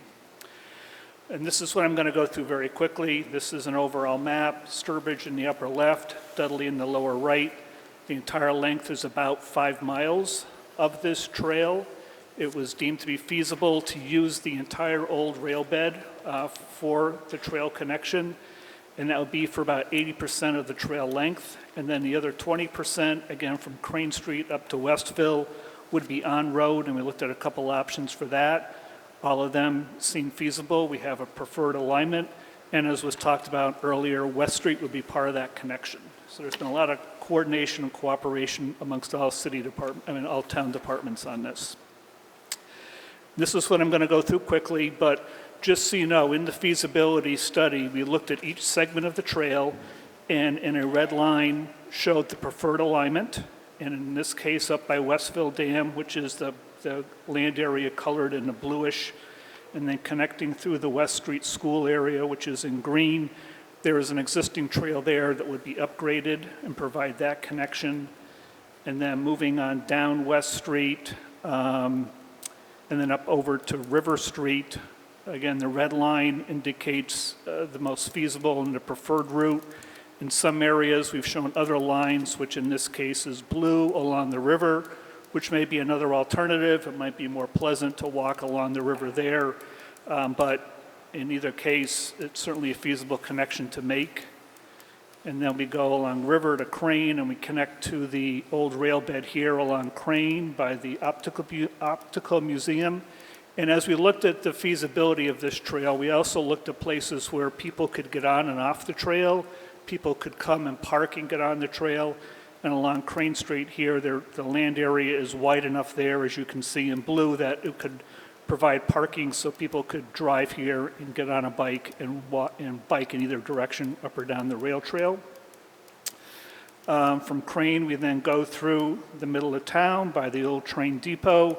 A couple of road crossings there circled in red, which are part of the current project, what I call the Hook, La Rochelle, Hamilton,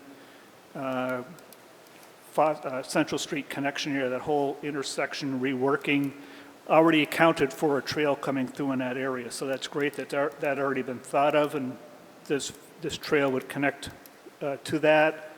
Continues south behind the Housing Authority property, connect up to the Rotary by American Optical. Here, as you know, there used to be a bridge over Main Street. Our feasibility study and our cost estimate did look at the feasibility of putting a pedestrian bridge there, which is feasible. But at the same time, in blue, we want to show how the trail would connect down to ground level there, because we feel it's an important connection point for people to get off the trail, to go to the town common, or to maybe living, working at AO complex or in that area there. So in either case, we want to bring people down to the Rotary grade and have safe passage around the Rotary, but also there could be a bridge at the upper level so people on the trail could just continue on through if they wanted to. Again, going further south, this just a rail bed parallels Route 131 here up to Woodstock, which is where you see the other circle on the right side of the screen. And as you know, when that intersection was redone, the trail was put in that area too, a portion of it, as part of the intersection work, and we would connect to that trail that's already, that small portion that's already there. From that intersection, we continue south to the crossing at 131 by the Golden Greek, and then continue along the rail trail going further south.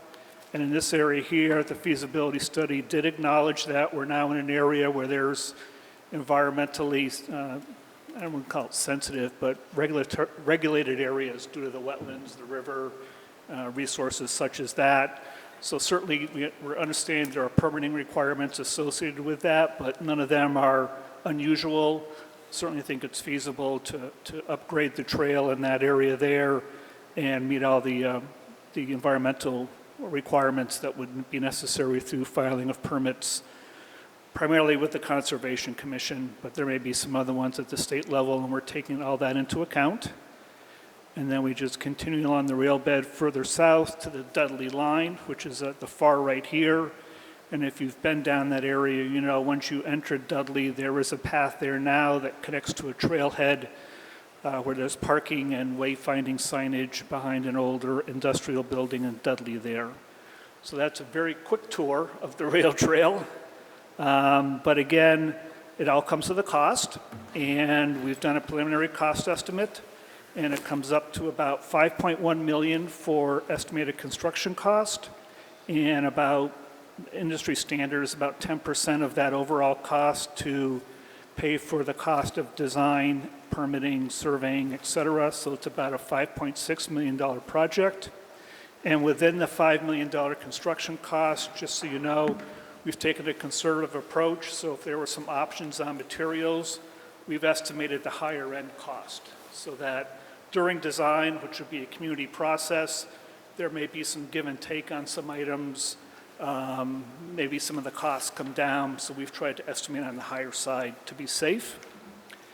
And again, just to reiterate that this particular application through the Economic Development Administration is intended to, as part of its mission, is to support local economic development. So as part of this application, we did meet with the Central Mass Regional Planning Agency, talk to them about this project through one of their subcommittees called the Southern Worcester County CED program, and got their unanimous support last week. So they'll be giving us a letter of support that it does tie in with more regional planning and economic initiatives. And then this was just part of that presentation to them to show how Southbridge does fit into a larger trail network in the southern Worcester County area. So with that, I don't know if you want to go to questions now, Peg, or let Fuss and O'Neill talk about the Phase 1 study first. What's the council feel? Does anyone have questions at this point? Okay. Nope. I'll be here if there are any. Okay.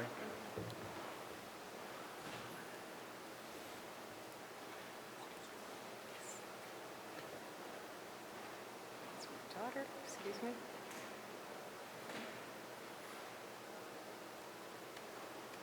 And so I'd like to just ask either Tim or Andrew to come on up. So one of the biggest issues, obviously facing the town, was the liability issue. And the guidance, for instance, for the Rails to Trails Conservancy, or any of the national and state guidance says, start with the Brownfield site assessment. And so we did. We asked for it back in February, and we're here finally in January. We got our draft final report, and so we just thought we'd let them quickly give a summary.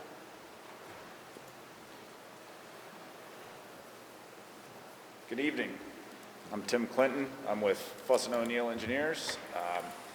We are the Brownfields contractor working with Central Massachusetts Regional Planning Commission to help implement their US EPA Brownfields Assessment Grant. And through CMRPC's program, we performed a Phase 1 environmental site assessment of the rail corridor. I will note that the subject of our assessment was the corridor from Crane Street at about the terminus where it meets with the Dexter Russell facility to the Dudley line.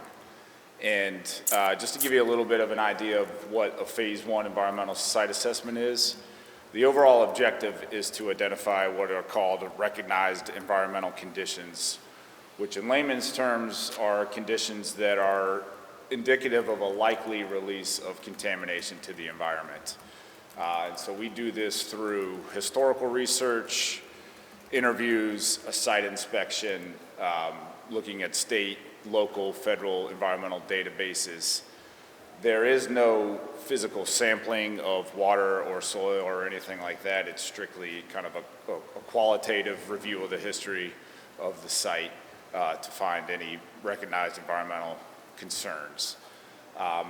And the results of our study, we did identify 2 recognized environmental conditions, one of which was in an area of an encroachment of undocumented fill material tied to property at 87 Gulf Street. It's my understanding that there is some Conservation Commission involvement already on that condition, but given the fact that it's fill material from an unknown source or undisclosed source, as far as the records were concerned, and it encroached into some wetland areas as well as Lebanon Brook. We did flag that as a possible environmental concern. Should that fill be degraded in some fashion, it could have also impacted the ground within the corridor and the stream as well. The other condition we identified was just related to the fact that the corridor was a long history of railroad operations. That type of land use is very commonly associated with environmental contamination. Its typical railroad operations and maintenance activities can result in contamination as a result of pesticide application or fill materials that were actually used to build the rail bed. Railroad ties are, of course, treated with creosote and arsenic and other chemicals that can leach into the ground. So it's certainly common to find that type of contamination in a rail corridor area. But I did want to emphasize that there is a DEP guidance that has been established, and we discussed this a little bit in our report too, that kind of recognizes that there is this, commonplace type group of contamination tied to these abandoned railroad corridors.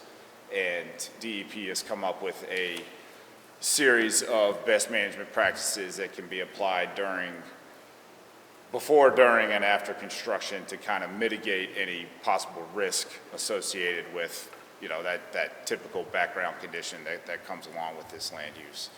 And it's been published by DEP as kind of an alternative to actually doing sampling and cleanup. Some examples of best management practices that are documented in that guidance include you know, use of signage, fencing to dissuade trespassers or passersby from entering the construction area during construction. Actual design can implement things like you know, stabilization using landscape plantings along the perimeter of the corridor to kind of stabilize the soil and keep people focused on the actual trail itself.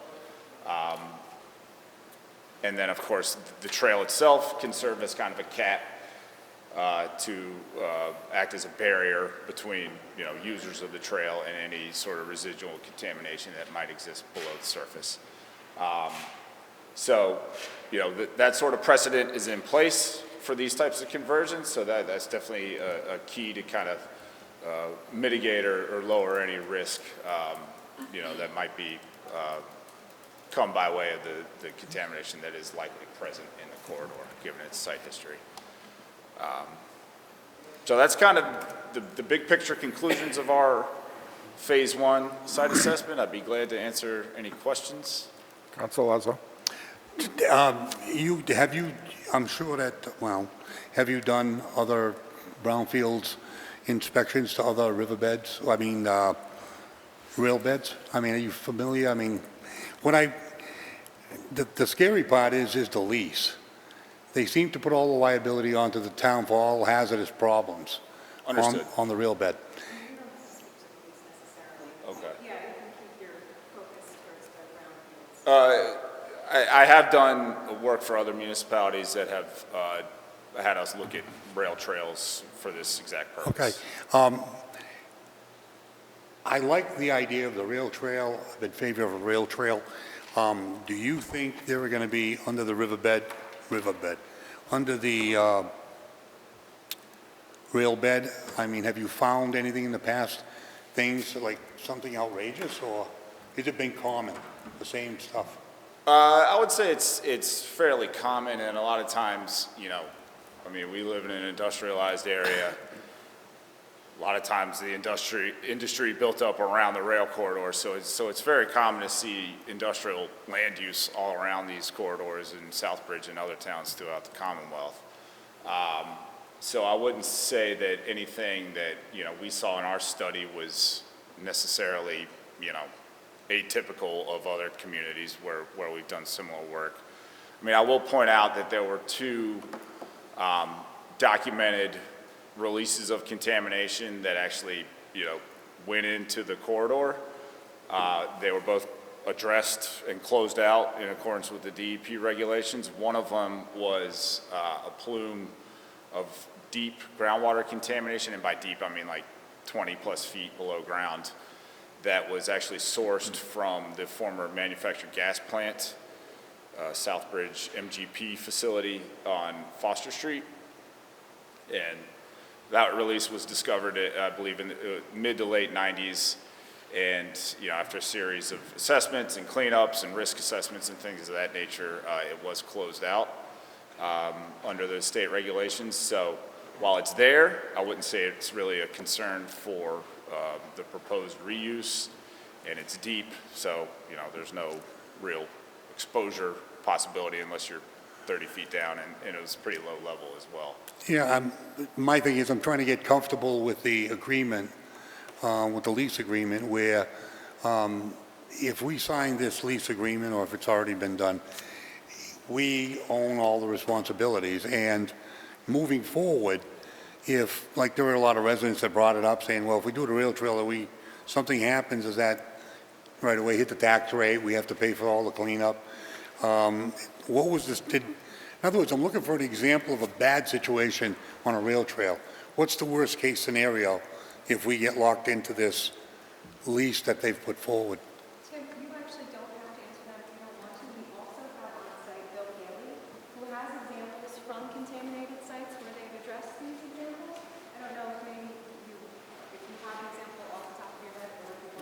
I mean, I can't say I have a worst-case scenario example. You know, I will say the most likely scenario is if, as a result of the design and the construction, there's excess soil that can't be kept within the corridor, has to be removed, that would most likely trigger a need to do testing. And there is a possibility that contaminants would be found in that material, and then you'd have to coordinate with the right land, the right facility to get rid of it. So, you know, that's very common in any kind of brownfield redevelopment, whether it's a corridor or you know, a commercial site or whatever the case may be.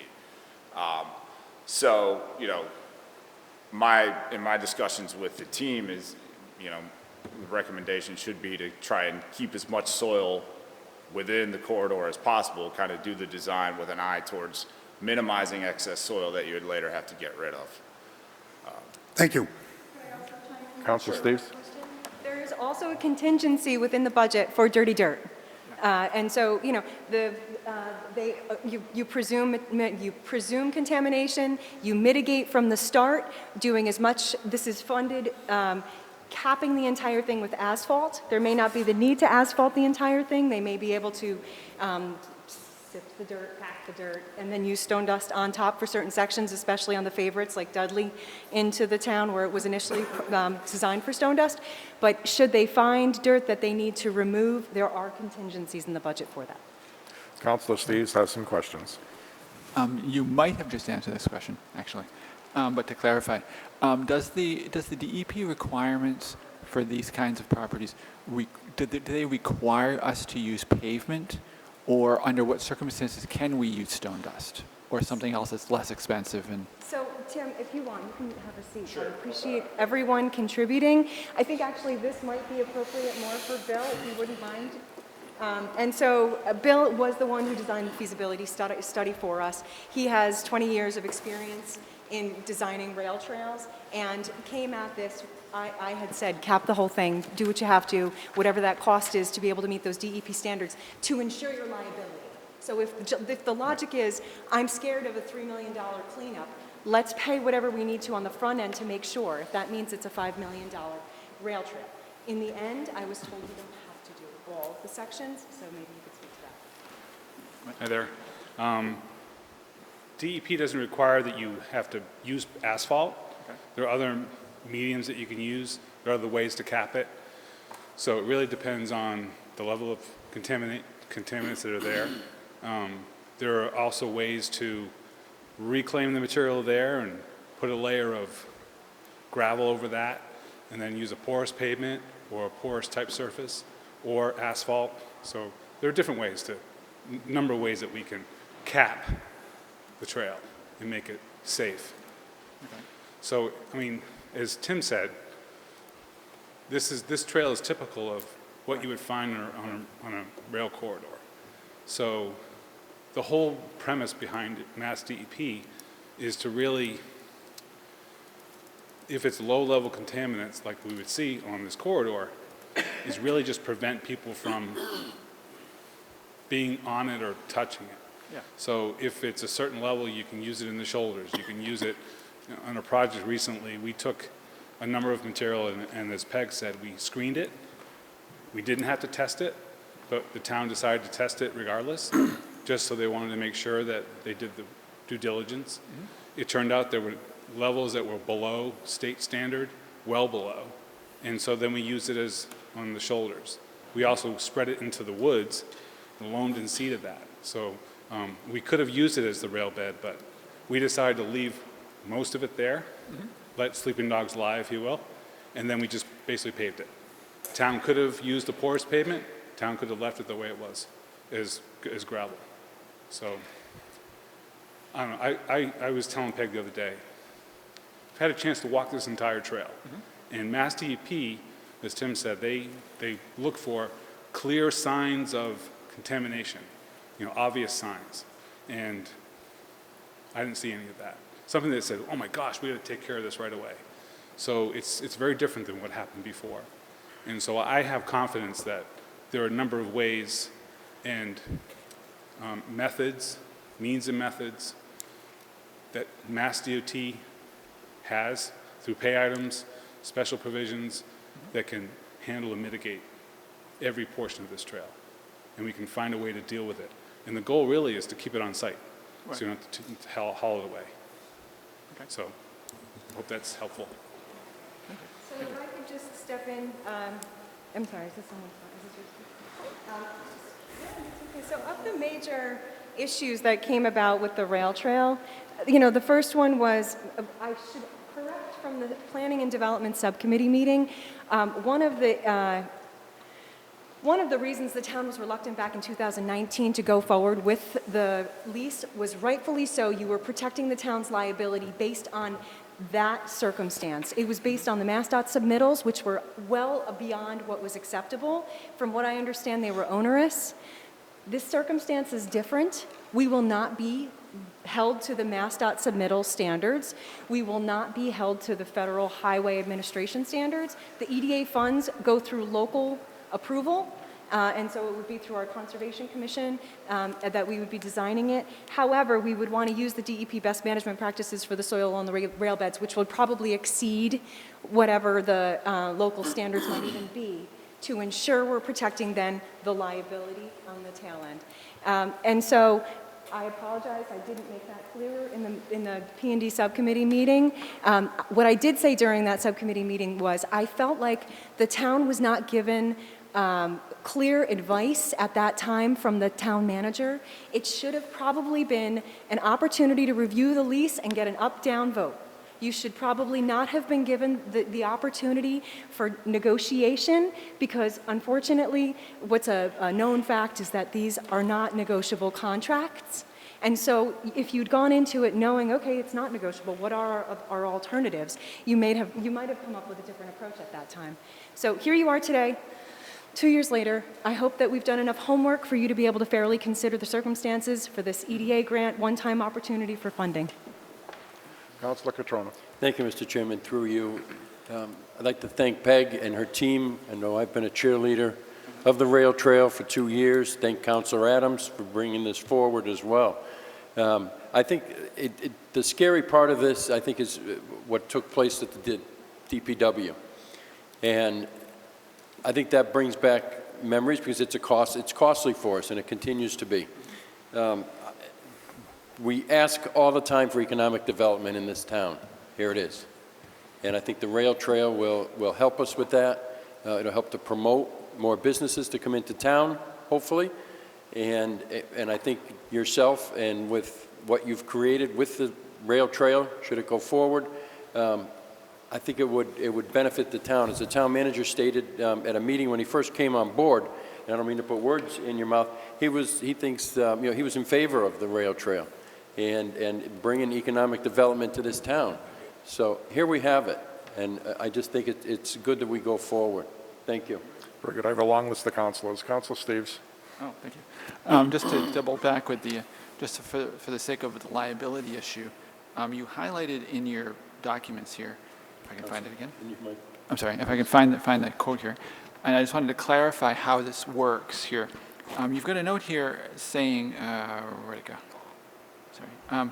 That the EDA has confirmed that they'll accept a letter of intent stating we and MassDOT intend to enter the lease agreement once funds are secured to reduce the town's liability from the time of entering into the lease to the time of construction. And I just want to clarify, how did they say that works? And so if we're getting these funds, and if we're clear, so does that mean once we actually receive the funds, or once we apply for the funds? I mean, we're applying for the funds now if we vote for it tonight. So could you explain that a little bit to clarify? Sure. So one of the things Tim brought up was that the windows of liability are greatest from time of entering into the lease until construction, it makes sense if we haven't secured the ground. And so what we proposed to our consultants was, can we just go ahead and enter into a letter of intent? That also bided us some time to be able to come up with that new lease agreement with MassDOT, right? So for lots of reasons, this is beneficial to us. In the EPA, or the EDA ARPA guidance, it states you have to show possession of the land or are in a lease for the shelf life of the whatever the project is, or are in an agreement, entering into an agreement, a letter of intent. And so it was straight out of the guidance. This is a big question mark. So, you know, I'm begging you all tonight to please vote for this. However, we're meeting with the EDA rep tomorrow and could find out we're not going to meet the grant requirements because our letter of intent isn't binding enough, or isn't, it's not duly signed by MassDOT. So we're doing everything in our power. I got a letter from Cholita Belfield, or an email from Cholita Belfield today saying, although I won't sign the letter of intent, I expect that we'll all enter into a lease agreement once the terms are established. However, will that meet whatever the EDA requirements are? I don't know. We're doing everything we can to kind of put the pieces in place to give ourselves the best chance in the grant round. And then even if we have a strong competitive grant, we may still not get the award.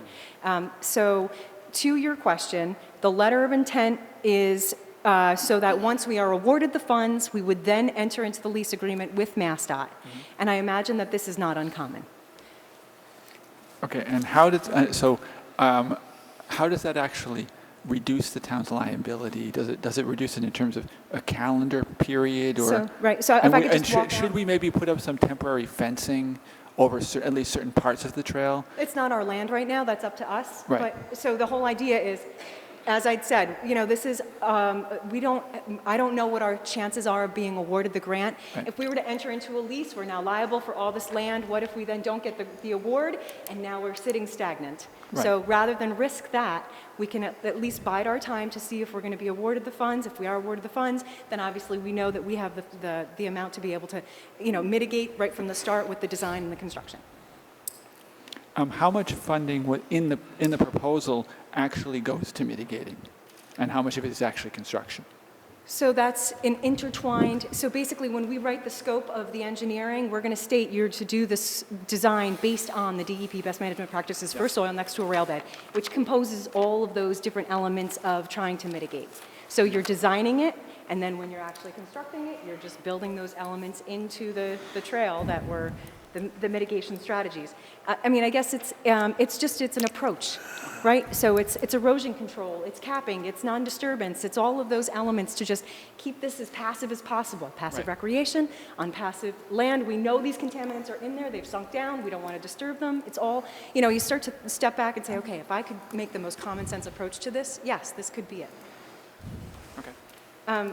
With regards to the other liability questions, your attorney also suggested you go for this Massachusetts Office of Business Development Insurance, which hasn't been available in 20 years. And so we discussed this, that I wasn't really sure what the next thing might be. Is it being protected under a Brownfields Phase 1 site assessment to open up future Brownfields money? Basically, I just outlined here quickly. So, you know, the few things that you're doing is you're purchasing additional insurance. We verified through Maya that you can get your additional public space covered for an extra $1,600 a year. There's the statute in place, which I apologize, I misquoted the town manager at the P&D Subcommittee meeting. On the books is this MGL 21, Section 17C, which offers protection from liability to persons using a recreational space, a town-adopted recreational space, assuming there's no fee, so that would be us. And then, again, this whole, you know, mitigation through design and construction. And so those are your three approaches. Now, we consulted KP Law's attorney, Katie Klein, and she was gracious enough to share her opinion. Not that she disagrees with Attorney Mattias's concerns about the liability, but she also states that should you choose to proceed, there is a way forward, and that way forward, again, is following those DEP best management practices. So you now have the Brownfields consultant, you have your town attorney saying, follow those DEP strategies. You know, they're all agreeing that there is a way forward should you choose. Okay, that sounds good. And I guess just to clarify what I think I heard you just say, is that because I know the law allows private property owners who, say, for example, have forest land. If they open it up, they open it up to public recreation without charging a fee. They're not liable to for what happens on it. Is that the law that you're setting for us, that we're eligible to do that too? I don't know if that's the exact same section, but I could look into it and get back to you. But the concept is similar. Is the same. Okay, good. I think that covers it. Thanks. Very good. Councilor Ryan, then Councilor Lazo. Thank you. I'll be brief. My first meeting ever in town was a rail trail meeting. We've been discussing this forever. I want to thank you and your work on this. This was so detailed. I watched the subcommittee meeting, and the amount of work there is amazing. And this is really targeting a group of people that I don't think for economic development we really targeted, the outdoorsy people, which I think is great. Significant other hates politics, hates government, hates when I'm watching or doing a meeting, doesn't want to talk about any of it. But he stopped mid-step to watch that subcommittee meeting to hear about the rail trail. And he got super excited that this is what the town was going for. So we're really reaching out and diversifying our economic opportunities here.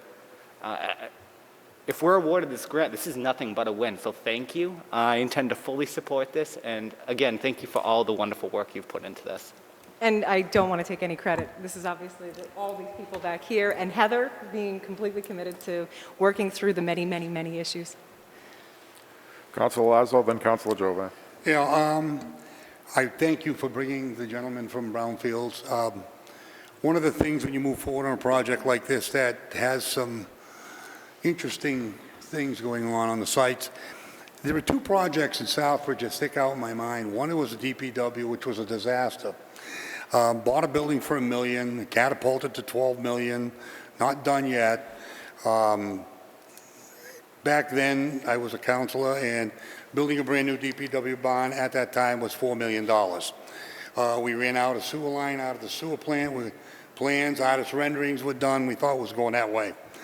They bought a $1 million gift, great deal, until they had the town was responsible for the cleanup. Let's just call that an education. A different project on a more positive note, when the Woodstock Road reconfiguration came in, they had to go straight through the rail. And they kept a lot of the material on site. That's why you have that mountain opposite the gas station. The residents actually liked it because it blocked the roadway from the neighborhood. So that one was a grand slam. And then after you ended up with a nice road coming in, the rail trail tails in, it was part of the project. Listening to these gentlemen behind you that have experience with Rail Trail, Brownfields Act, these are the people that I really think have value. You doing your job, I commend you on the job you've done. The rail trail is an exciting thing for the town of Southbridge. There are a lot of people have no faith that this thing's going to be built. Zero faith. There's a gentleman in the crowd over there put a lot of hours in, and he said, yeah, if they construct it, he's a friend of mine, I do business with him, and I really do believe, I am supporting this tonight. And I have a hard time with the lease, but that's something, as we talk, all of this can come together, and it can be a successful thing, and I hope that that we get it done tonight, just as the first baby steps, as we call them, before we get to the meat and potatoes of this project. But I thank you, and I thank the gentleman behind you. Could I just comment on his, this is now the second comparison to the DEP site. So we had talked about this the other day. I find it I'm glad you say it's an educational opportunity. I have a hard time comparing the two because we didn't do the Brownfields Phase 1 site assessment on that property in advance. And so we're going into a very different circumstance with the Brownfield site assessment, with a playbook, with the DEP management practices, with the presumption that it's contaminated. So we already know what we're in for. The reason why I'm asking these tough questions on the environmental end, I bought a piece of property down on Main Street. It was a gas station, and it was a storage area, and I ended up buying it, and I ended up cleaning it up. And I know what it cost me to do that. So for me, I'm skeptical, and I want to make sure that the taxpayers of Southbridge are being looked out for. Every councilor up here wants this rail trail. I don't know anybody that doesn't want the rail trail, okay? Nobody has ever told me as a councilor, I don't want that rail trail. It's to skepticism moving forward. We want to be safe in the way we do it, where there's no big impact back on the town's back. That's all it is. Thank you. Thank you, Mr. Chairman. Very good. Councilor Jovan, then Councilor Dow. Thank you, Mr. Chairman. Through you, just a couple of comments. I certainly understand the previous speaker's concerns about the environmental, but I think that's the approach that you learn from. And we say we're not going to repeat the mistakes of that and do feasibility studies. And that's what you've done. You've done a feasibility study. And I think we've done the same thing with the fire station type project. Say feasibility study, environmental assessment, make sure we don't repeat those mistakes of the past. And I think that's why the great thing about, I'm going to certainly support the rail trail here tonight, because when I first stepped on council 4 years ago, we were said, here's $1 million, we're going to build a rail trail from this part to this part. And everybody, there was a lot of excitement saying, wow, $1 million, we should be able to get something accomplished. And we got nothing accomplished on that. And it was sad to see. And I know when Congressman Neal was here for the COVID vaccination center, you know, he touted, hey, I got $1 million to the town of Southbridge for that rail trail. And I said, yeah, the rail trail that doesn't exist because we couldn't do anything with it. So hopefully we reach out to the good congressman and say, hey, maybe you can throw some support behind this application because it is a great thing. And I just want to thank you and the councilors, because there's a lot of councilors that have put a lot of effort into this project, and the excitement that everybody has in your team, that it really is a solid proposal to give us the best information through the town manager, through your department. The recommendations that we're getting on council from this team in Southbridge that we have now are solid that I feel comfortable making this decision. And that it's all well and good in the past where we had, hey, I went out and got this grant for this plan, I got this. Here we go out for grants with a basis of we know what we're asking for, and what we also know what the expectation and the outcome will be. So I think I stated at the last meeting on some of the questions that we had on the downtown corridor, Central Street and all that. How does this all fit? And I think as we go through the rest of this year, I think we really are going to start seeing how this model is going to go through a rail trail where we have that housing area down at the AO complex, and the number of people that are going to reside there, and what this could do. So thank you for all the hard work. I certainly support this, and for bringing the team here to really give us the best information to make a well-informed decision that's best for Southbridge, but also protects us as taxpayers. Thank you. Very good. Councilor Dow, then Councilor Marquetti. Thank you, Mr. Chair. Through you, I just want to say thank you for everybody who worked hard on the project. And I live in a town of Southbridge almost 23 years. I know it's been talking for a long time about the rail trail. Every time they bring it up here, no study, they scare of the environmental issue there. I think now they did the homework. They know what the environmental was take care. If it's something left, is a technology now. It wouldn't be costing like the previous all these past years to take care of the issue underground. And the way he explained the gentleman there, it's a way to keep it, cap it, they already did all the study. So I think time to move forward for it. If we keep delaying things, we're never going to move forward with anything, never mind the rail trail. I'm going to support that tonight, and thank you for everybody. Very good. Councilor Marquetti. Thank you, Mr. Chairman, through you. So we're applying for a $5.6 million travel tourism grant to construct the rail trail on the old Providence and Worcester Railroad line that went through the center of town. Now, the problem in the past, and it's always been the problem, is the liability. And back in 2019, the liability. And so back in 2019, this was first brought up by 4 councilors who are on this town council, 3 of them here tonight, who voted to get a legal opinion on a liability to the town on this rail trail. And as far as I can tell, There's no difference between the legal opinion then and the legal opinion now. KNP concurred that the legal opinion from 2019, that the town is still liable for the cleanup and maintenance of the property. So don't forget the maintenance of the property. We're responsible for hazmat cleanup, liability insurance.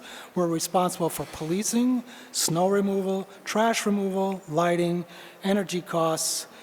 And I did read the lease, and I believe we are liable for all federal, state, and local laws and environmental laws. Now, the agenda reads that the town will address the hazardous material on the trail by adopting Mass DEP's best management practice. And that sounds good. I think next time Mass DEP asks us for a $30,000 on a pollution abatement report at the DPW facility, we should say that to them. We're using best management practice, and we'll see how that flies. So what is best management practice? Well, as far as I can tell, it's a cover-up. We're covering up the contamination. I would think some environmentalists would want us to clean it up, not just cover it up. I hope the councilors read this lease. I read the entire lease. There's a lot in there. There's one sentence in it about page 16, I thought kind of, in my opinion, kind of summed up the whole thing. This lease shall be absolutely net to the landlord. I suggest we put that in our airport diner lease going forward. The landlord is the state, we are the tenant, and this is a 99-year lease. The state is absolutely relieved of any and all financial obligations. We are indemnifying the state. Our insurance must also cover the state. The state is dictating what type of insurance and how much we need. They are not liable for any claims, counterclaims, demands, lawsuits, cause of action, third party, fourth party. The state is absolutely released of any responsibility. The tenant, which is the town of Southbridge, assumes all the risk. This is a 99-year obligation on the town, and it's going to require a lot of planning and tax dollars to maintain that trail. At the very least, I would suggest that the council, before entering into this lease agreement, or even a letter of intent to enter into this agreement, we should require a report from the state telling us exactly what contamination is on that railroad corridor. I believe that is state law, that when Providence and Worcester abandoned the line, they were required to create a report to Mass DOT explaining exactly what was on that trail. We should be forming not just phase one, that is just looking at the trail. We should be performing a phase two, which would involve sampling, and then a phase three. If we find there's anything wrong there, what are we going to do to clean it up?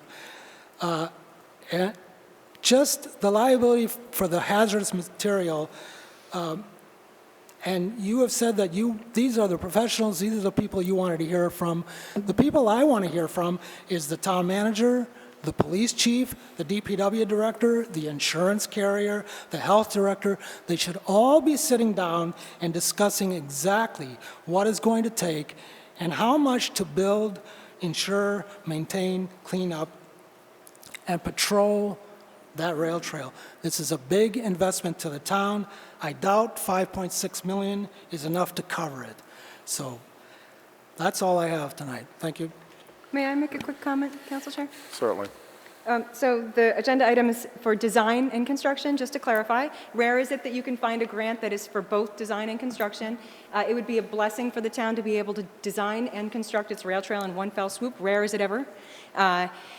With regards to the property being maintained, if I understand it, it's probably going to afford us safer areas, if we were to redevelop the rail trail, for instance, I just think about the downtown blighted areas. Once those are redeveloped into rail trails and there's lighting, which would be part of the design and the construction, they'll be much safer. And, you know, again, during design, they will discuss things like the blue lights for safety, et cetera. I think it's a great idea to be forward-thinking about what the future costs for maintenance are. However, it's hard to parse out no action and the lack of development, the lack of economic development for the entire town versus the redevelopment, what it could offer for the entire town and the net gain for everyone. And with regards to the town manager, DPW, by all means, I don't mean to steal the show with all the consultants. Everyone else is welcome to chime in. I think that the town manager spoke about the project before. The DPW director has expressed her concerns in the P&D subcommittees and the other meetings. The treasurer has chimed in with regards to the insurance, and I don't think I've spoken with the Board of Health or the police chief directly about the rail trail. Very good. Councilor Jovan, then Councilor Lazo. Thank you, Mr. Chairman. Through you, yes, I did have concerns previously, but this is a whole certain different type of presentation that we have here tonight. When I voted no on the previous presentation, it was due to the fact that we had manager in a department that couldn't answer any questions or provide any additional guidance to me as a counselor to make an informed decision. You know, I do read Copeland and Page's recommendation to the Honorable John Daniel and members of the council, you know, and they say, hey, we reviewed that and we do agree with some of the concerns.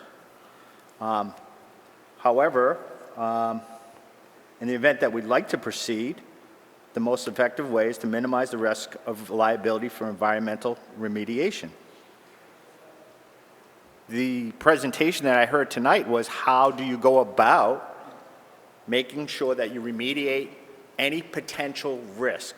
There's a risk in everything that we do.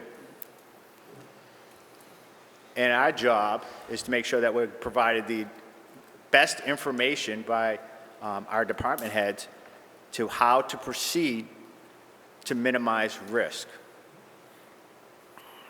I feel comfortable now. I didn't feel comfortable at that time when I voted no. I agreed with the concept. However, we also, and not to throw the previous manager under the bus, but it was very difficult to get interpretations of what legal opinions were given to us to make us feel comfortable to make a decision. At that point, it was, hey, this is how we're going to do it. This is what the attorney says. You make a decision. What I have before me this evening is documentation by an environmental assessment, a recommendation how best to make this happen. We're going to have concerns about police. Yeah, we have concerns about everything, but we're not the only town that has rail trails. There's rail trails throughout this whole Commonwealth that people have issues with all the time. I'm sure if we went to Dudley, they would probably say they've had some issues on their end of the rail trail as well. So I feel comfortable now making a recommendation to go forward with this grant. It's a grant application to see if we're going to get $5 million to put something that will benefit the town of Southbridge. I think my good friend, Councilor Chairman Daniel says, why not Southbridge? Why not us? Let's take an opportunity to do this and do it right.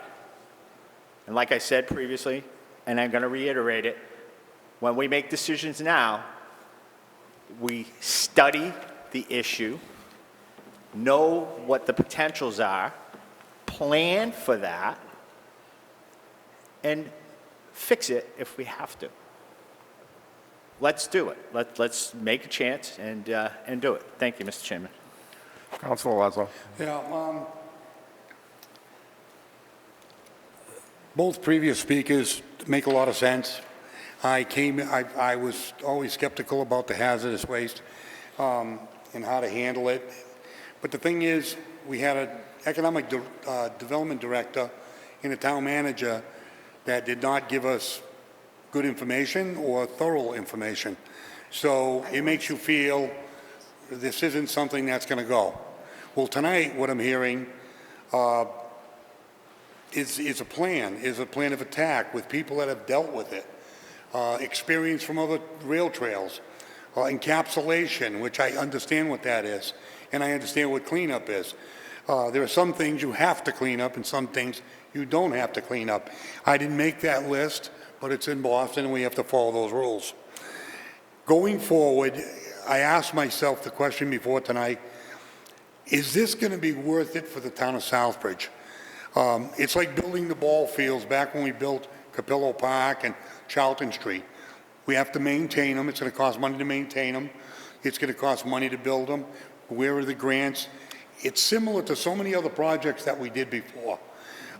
Even building a school or a fire station, it's kind of the same. You know, it always comes out down to the taxpayer, and also giving the town services, recreation, and various other things to do in town.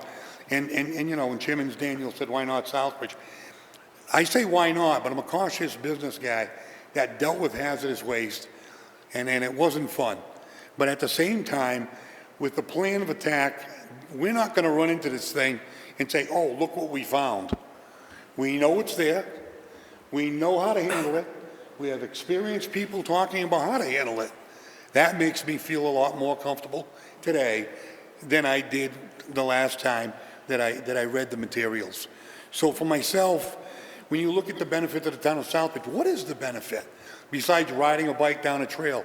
People are talking about going past businesses that are going to probably adapt to more of a stopover mentality on some of the businesses. When you turn around and say you're going to go to Crane Street, look at the size of the building and how many businesses. I know for a fact there's a big development that's going on the back of that building because of the optimism of this trail. And I own businesses in town, and depending on how that trail works, it can create economic development. The trail is not economic development. Bringing people into Southbridge because it's a destination to do this makes them much like the Registry of Motor Vehicle. You got to come here. The police training center, they have to come here. It becomes a destination for people to come into Southbridge. And then if they come into Southbridge, they'll spend money here. That's where the economic development comes in. To talk about the property on eminent domaining we're working on in the center core, the redevelopment of that whole road area. It's kind of all running together, guys. It's almost a perfect dream. I hope it comes true. I'd like to be involved in its early stages, but I'd like to see it completed and built. There are a lot of people that started this rail trail that are no longer on the board or even in town or even alive, but I think we can do this, and I really believe that it's the right way to go. Thank you.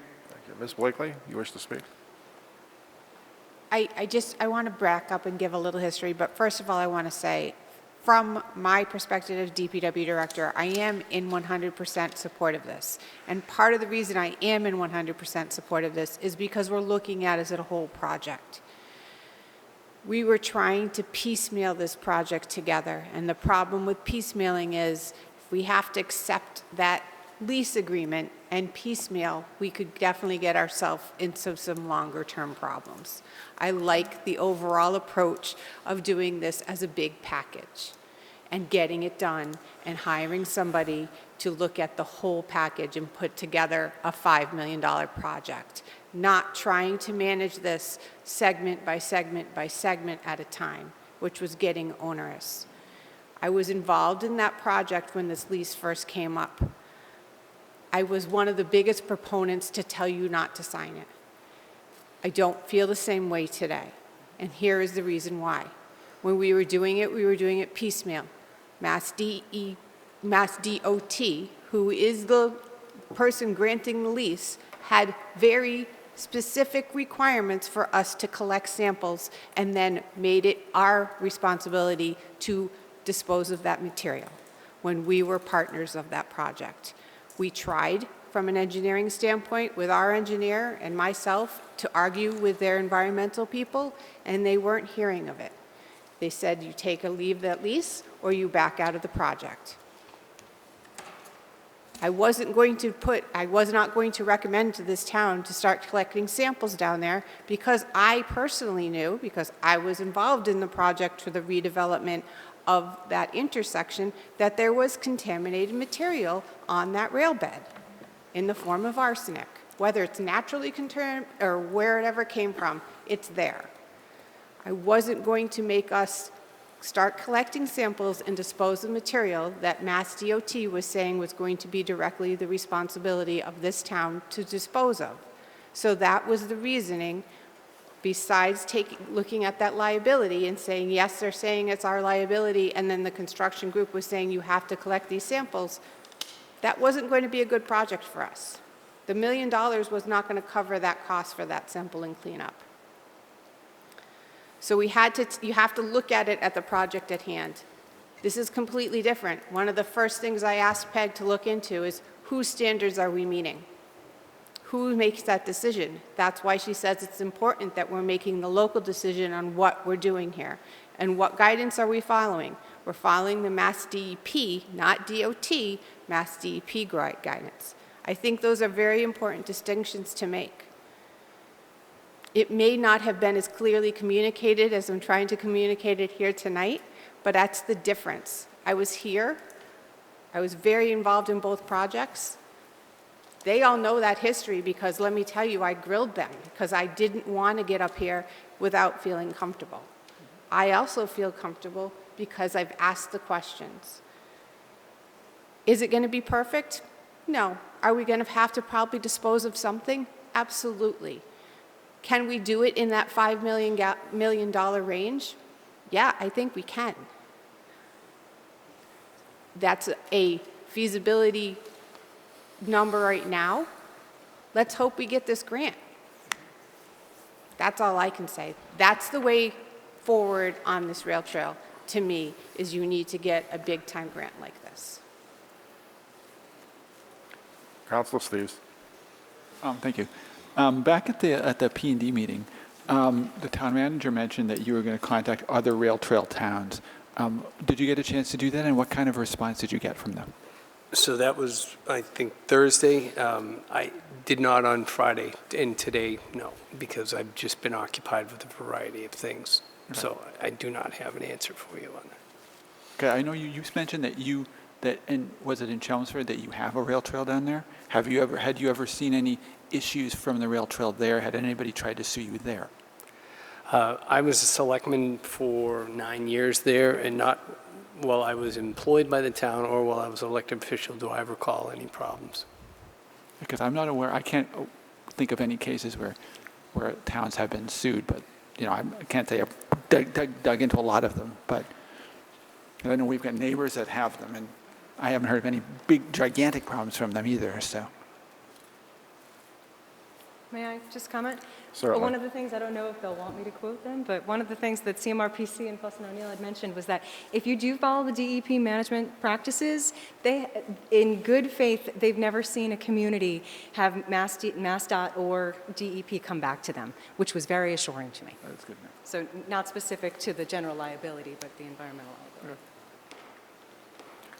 Mr. Manager. I know Councilor Marchetti just said he wanted to hear from the manager, and I know Councilor Catrona did say that I was in support of this, and I am. When I came here, one of the things that Southbridge was facing was a lot of challenges, and we did talk about the rail trail up front. I saw what it did in my town. I saw all the businesses that pop up, and I see how everybody uses it.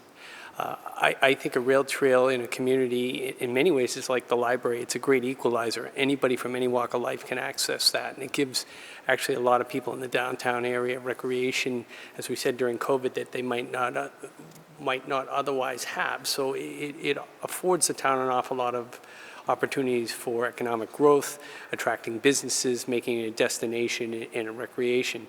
There was some talk about what's going on here. I think when I came here, my thing was always to listen and do my homework. Ms. Dean and Ms. Blakely get the yeoman's, they've done the yeoman's work, and they get a lot of the credit for everything that you're seeing this evening. But what we, staff and I, do is we listen to what you ask for us to do, and we try and make good on all of that. And that requires you doing the homework and empowering people to do their job. And you've also asked us to try and do things and find as much money for you as possible. It could be real easy to say, oh, you know, look, the lease, we own the liability, and close the book on something. It's another thing to double down, do the homework, and try and find a way to achieve what you folks are asking us. I think that happens because we have good staff. I think that's because we're working hard to try and do the things that you people ask us. At the end of the day, you know, whether you're an administrative official or elected official, you're going to be criticized whichever way you come down on a particular issue. But we're trying to do what we think is the best for the people of Southbridge and the businesses of Southbridge. And that's what you've asked us to do, and we're trying to do it. But bottom line, I think the plan that we have, we've talked to all the folks. You have the professionals here this evening. If we stick by the DEP's best practices, we can try and minimize or mitigate any issues that we have.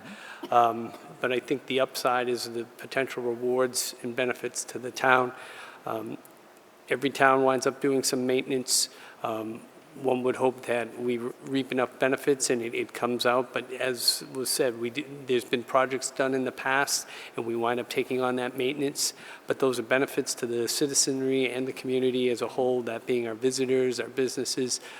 So I believe that it is an important piece of the overall economic picture as well as the quality of life picture for the people of Southbridge, and that's why I think it's an important endeavor, and that's why the staff and I have worked on it, and these folks that came here this evening have done a yeoman's work to present this information so that you can make an informed decision. Thank you, Mr. Chairman. Very good. I feel like we've pretty much discussed what we need to discuss. Very good. Roll call vote. Counselor Catrona? Yes. Counselor Daniel? Yes. Counselor Dow? Yes. Counselor Jovan? Yes. Counselor Lazo? Yes. Counselor Marquetti? No. Counselor Ryan? 100% yes. And Counselor Steves? Yes. Very good. The motion passes.